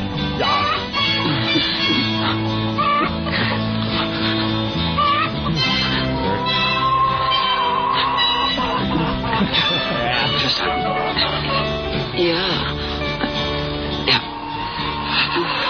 Ah, nun wird's gut. Ja, gleich. Like.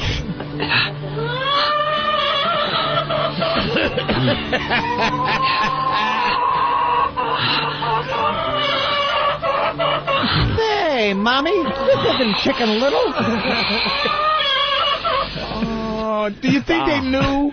Like, did you think they knew as kids that they was going, you know, this? What is Hey, this isn't Chicken Little, Mommy. The rest of the chicken coop there, we're crying right along with the it's so sad, that poor chicken. I like it was just buck, buck, buck, Like you know exactly when that Nazi cock went right in there. Fucking guy, little chicken holocaust. All right, back to the news teases here. How they make us watch longer. This teen wanted to get high. She didn't use drugs, but what she did use killed her. Could your kids try this dangerous stunt? Oh, I don't know. Could they? What motherfuckers? What is it? Peanut butter. Oh, shit. Now I'm screwed. What type? They will just try to scare the shit out of you. It is evil, isn't it? Oh, it really is. There's beyond no evil. There's like, tell me nothing more. now, or don't say anything till the news. Yeah. There is why no when reason for it. When people come and try to argue this assault on the media thing with us, shut up. Exactly. Shut up. Right. Shut up. No reason to do this. This is the worst they should do. On the news, they should go, oh, shit, I'm glad the news is on now, because something, we got to tell you something. It's coming up. Yeah. What are we going to talk about? Hurry up, news. Well, come on. Weather. Yeah. Peanut butter going to fuck you up. If it was that important, they'd be like, skip the credits, skip the commercials, skip your team, news team 4. Skip all that. Oh, my God. The toy's going to kill the kids. Get them off it right now. Fucking teeter-totter. It's serial number 385695. Go look at it right now. We'll just sit here and wait while you look at the number. We won't say another fucking word. Look at the number. See if it's that number. And then we'll get to sports. Here's a picture of the teeter-totter. Yeah. Again, that's Tita.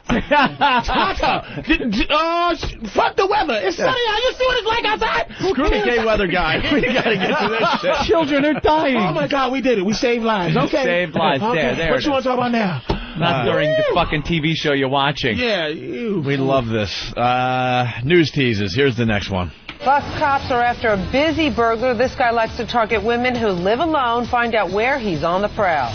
Great. Could you give me a borough, you bitch? A borough. One, if you say Brooklyn, you know I'm okay in Queens. How about an area code? An area code. That's right. too much to ask. An area code. And how about the time she's telling you? Okay, Yeah. it's 5. Now, I could be raped at, what, 10:18? Now what? There's some bitch just watching with a big basket of laundry. She's got to go to the laundry room in the building downstairs. Just going, fuck it, dirty drawers tomorrow. Did you see some bitch getting raped with the news truck 10 feet behind? Going, not yet. Wait. No. Thanks, Is this the house? Fucker. Is this the house right here? This is the rape house? All right, relax, everybody. She's getting raped while the news is on her own TV. That was horrible, Bill. We'll let you know where it is. It's in my ass.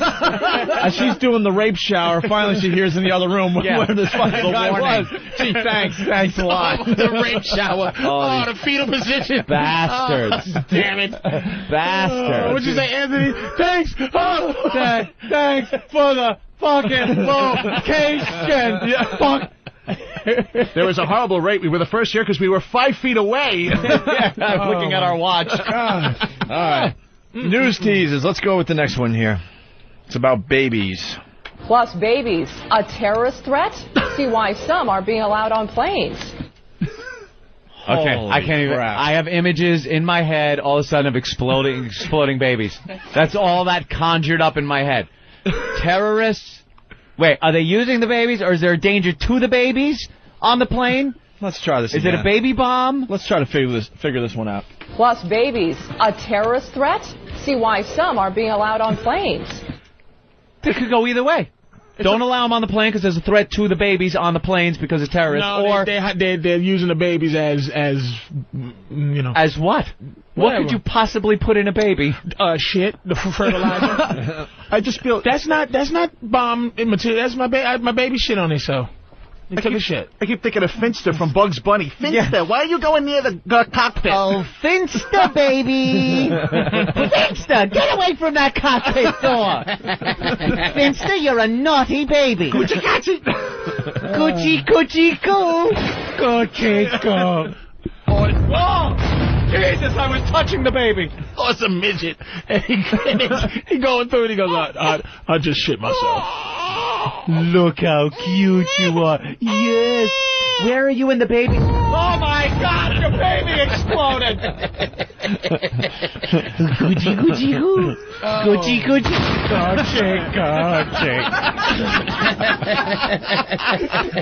I'll disguise the bomb as a baby and make it look like an accident.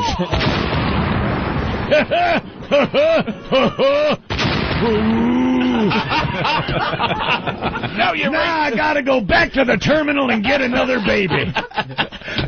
Get dad burned rabbit. Yosemite. Okay, rabbit, land the plane. Oh, shit. I want you to take that baby into the plane and get rid of him. And then tell him to shut up. Shutting up. Shut up. Shut up. All right, I guess if there was an exploding baby on the plane, we'd know about it. Let's go looking for exploding babies in the city. Come on out. Come on out, exploding baby. I know you're hiding in there. If I had an exploding baby, would I put him in this airplane? Would he be in this overhead? Oh, would he be? Okay, Rocky, you convinced me. I'll go back to the terminal. News teases. Here's the next one. Exploding baby. Oh, this is even better. Listen to this. Tonight at 10, convicted sex offenders. But you won't find them on the public registry. Why they're protected on a secret list. Tonight at 10. Secret list? Who's hoarding that list? Who's sitting there going, you can't see. Got a list of pedophiles and creeps that want to touch children. Could we get a hold of that so maybe we could keep it? No! It's a secret. No one has a secret list. No one's hiding a secret list of pedophiles. Fucking news, man. A secret list. Unbelievable. Go chase yourself. Exploding baby. Them's no babies, them's fidgets. Fucking stymie. Go chase yourself. Here we go. Here's the next one. The audio might suck. Let's listen in here. Today, Rescue 4 goes undercover like never before. Somewhere so dangerous, we had to go in disguise. Past guns, past guards, to expose something happening here that you need to see. And you will see it all on hidden camera. It could be your neighbor's children. What are they up to? A disturbing Rescue 4 undercover investigation. Today, starting at 6, only on Local 4 News. Holy shit. Wow. That gave no information and scared the living shit out of me. Because this guy... That was a fucking movie trailer. Yeah. How do these fucking news people hire this Fantastic Four movie coming soon? Like the trailer guy. Your town. Coming for your children. Yeah, it's a movie trailer. That's the trailer guy. And he's talking about he had a disguise. They needed disguises. They slip past guns. And it could be something to do with your neighbors and their children. That was so dangerous with zero information. Yeah. And not where it is. That could be in Iraq, which is not even a story. No. That one was outside New York, so keep sending them in. We need these. Petrified. We need your help, America. The scary Your local guy news was. is doing this. Just tape the news and send them in to Steve. And they got their music. Boom, boom. Yeah, like a movie trailer. Boom, boom. It could happen to you. Boom, boom. Walking down the street. Boom, boom. Are you wearing shoes? I am. Take them off. And you're fucked. Yeah. I just gotta take my shoes off. We have one more, unfortunately. News teases. Earthquakes, hurricanes, tidal waves, war and disease. Signs that some say point to the end of days. People should be scared. Tonight, only on Fox 10 News at 9. What? Like end of the world? They're teasing the end of the world. That wins. That's gotta win. How do you beat that? End of the world. End of the world. Something's gonna hit the planet and kill us all. Yeah. Oh, they've done that one with the asteroid. An asteroid? Warning. NASA tells us an asteroid headed towards our planet, and they kind of go up at the end so they could say later that, no, it's not. It can be close, but no closer than any other ones have come. Could an asteroid lay waste to our planet? Some say it's happened already. Ooh, the dinosaur. Some say. Oh, some. Some say the world is already. There must be like a guy on the payroll, a Chinese guy named Some Say. Another check from a Fox News. Some say that you could get this disease just by breathing. Oh, I did say that. Bird flu kill us all. Bird flu very dangerous. What are the Ebola come for you? We have list of perverts. List perverts. Some say there's a list of some say. That's me, some say. Appreciate it, Some. Thank you, baby. Thank you, baby. Some say, as long as it's on the payroll, we're fine. Yeah, call Some, ask him what he thinks. I see a very dangerous situation. A kid to play with a sandbox could be very dangerous. Some say the sandbox could kill your children. Yes, I did. I said that just before. Somewhere chick be raped. Some say very dangerous for women to walk here. 3 block of pervert. All right, there you have it. News teasers. Yeah, I love them. Guys, we need your help around America. Your local news is doing this all the time, and we're really using up all the news teasers on one station here in New York, pretty much, Fox 5.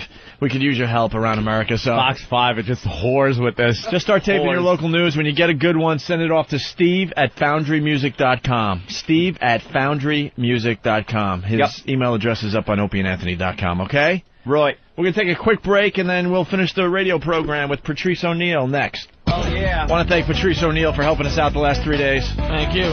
He's going off to Canada to film a movie or something. Yeah. That's pretty damn cool. Nice. And you're doing Comics Come Home this weekend? Yeah. Up there in Boston? Yeah. I guess you can get tickets through Ticketmaster. It's Comics Come Home. And it's for the Cam Neely. Yeah. It's a benefit for the Cam Neely house. Man, the whole gang's going to be there. Dennis Leary, Bill Burr, Lenny Clark, Adam Ferrara, Patrice O'Neill, Brian Regan. Oh, Regan's Colin on this Quinn year? And Steve Sweeney. Love Brian. Goes on and on and on. Oh, that's cool. That's a good lineup. Bill Burr will be in Dane studio Cook with us next week. No Dane Cook on there? I guess he's blown up. He's too good for this thing. Really? That's what happens with you guys. Big Dane ain't on this year. All right, we got only a few minutes left in the program. You want to try this black guy that wants to get rid of Whitey? Yeah, let's see what he's all about. Where's Steve? Steve got this whole thing together. A guy named, I can't even pronounce his name. Wow. Of course not. Camo Cambone? It's a cartoon character. I swear to God. Stop it. President of Black Beneficent Books on C-SPAN. Camo Campbell, have you heard?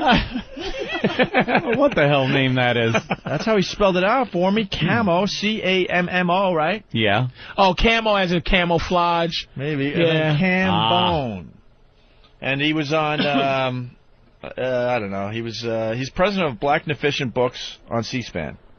And he was talking shortly after Hurricane Katrina. Oh, that's legitimate. He had some things to say about Whitey. Let's hear this. No Steve? Well, we'll start playing it. But what I want to say is that there are two things going on the planet now. One is that when white people came to us and said, we're going to free you, we're going to emancipate you from the plantation, what they did was extended the boundaries of the plantation and made it an international plantation. He's on to us. Made us think that we were free. In addition to that, they made every white person on earth a plantation master or owner. I didn't get my card. So there are two things in operation. We are in an international prison.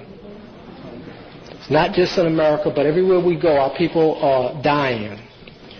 So the things that are in operation on this planet is that white people want to kill us. I want you to understand that. They want to kill you.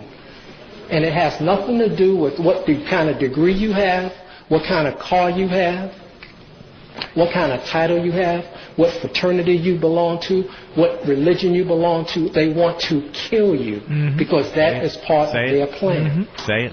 There are any number of reasons why they want to do that. I'm not going to waste my time trying to figure out why they want to kill us. But I know that's what they want to do. And they want to do it in many different ways. Psychological, economic, cultural, spiritual, social, and biological, chemical, electromagnetic. They want to kill you. Electromagnetic. But That's ridiculous. they also want to make money in the process of your death. Shit. Now, I saw a brother when I was coming and he was smoking a cigarette. So now he's going to kill himself but they're going to make money off of his death process. Thank God no one white smokes. That was talking about AIDS right there. Was that the AIDS? Oh, that's the conspiracy. Yeah, to I've make heard money that one. off of killing us by putting things in our there's certain drinks that they only sell to us.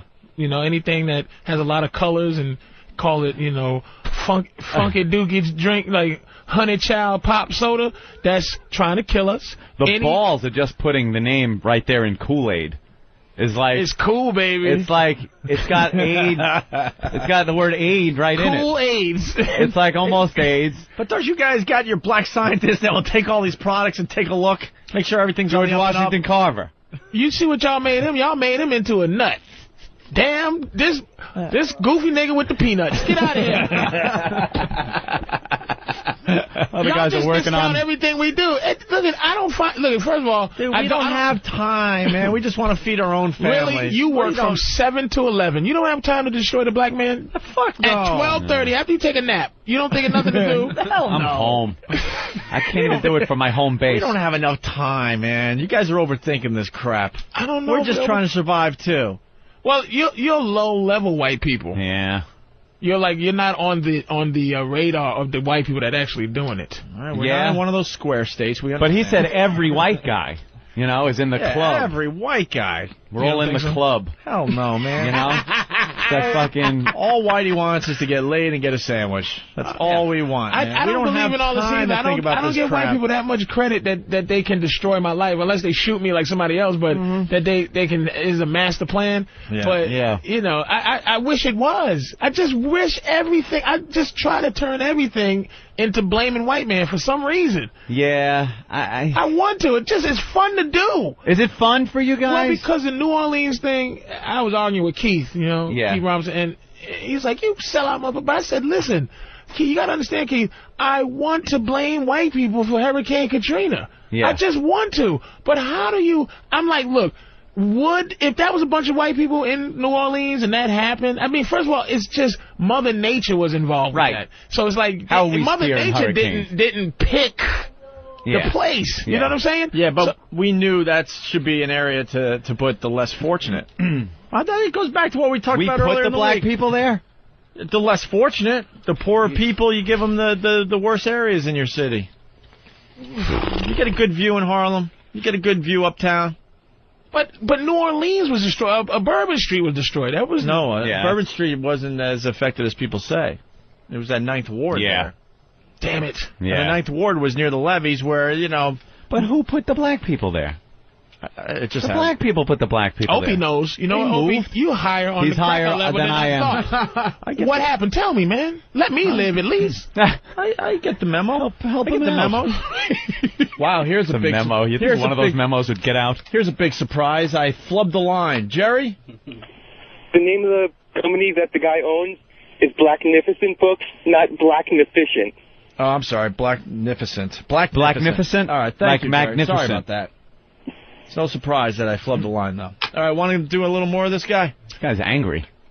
The other thing is that they want us to, if they don't kill us like they tried to kill the brother by beating him up in New Orleans, if they don't kill us that way, or shooting like they killed the brother in Cincinnati, or like they killed Malice Green in Detroit, or like they killed Greenwich up in Pittsburgh, if they don't come out right and kill us straight, they want to get us to kill ourselves.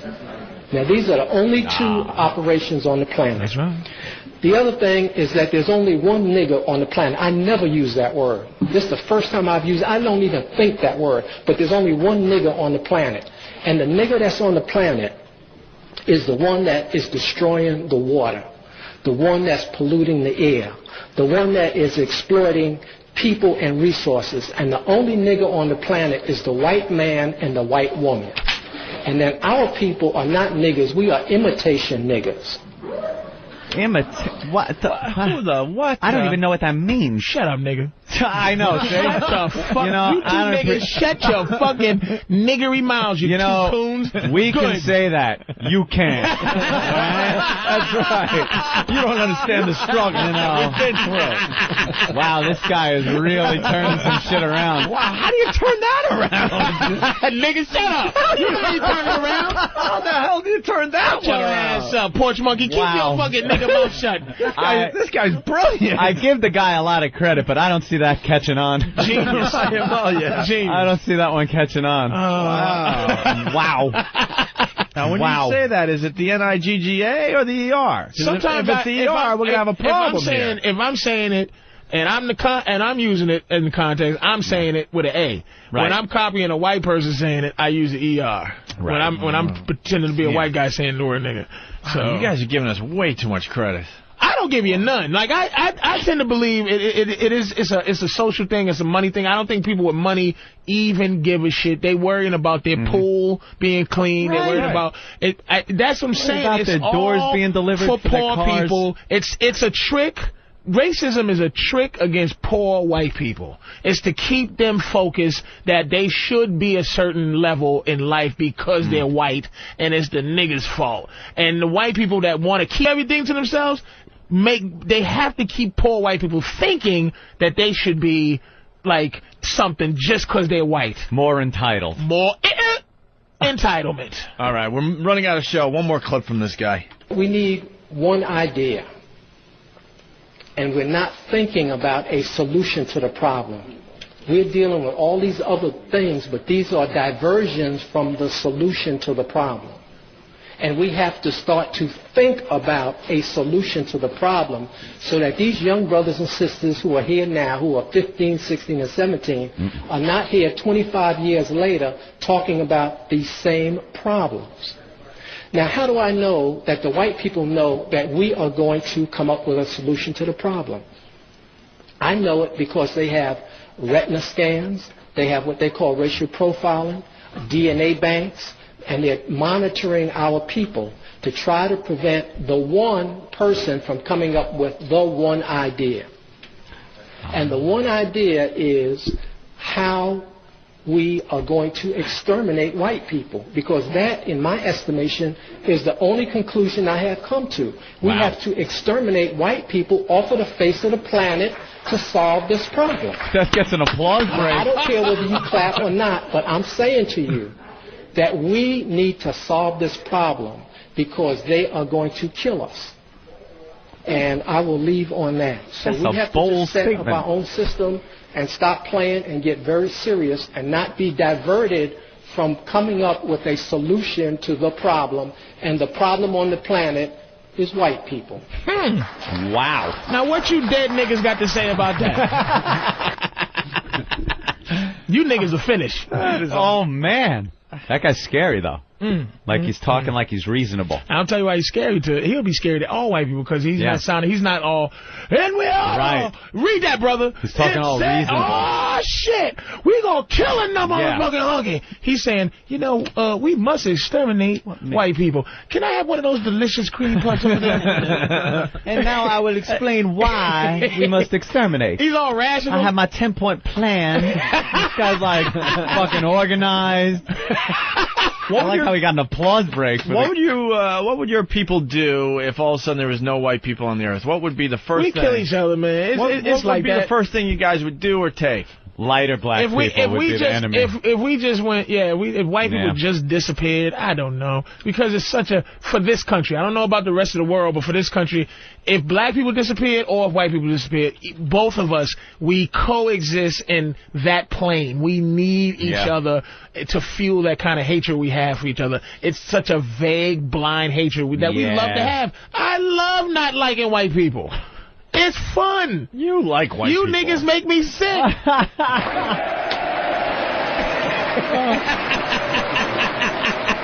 He's right, though. It is fun. It is what it is. What the fuck you gonna do without us?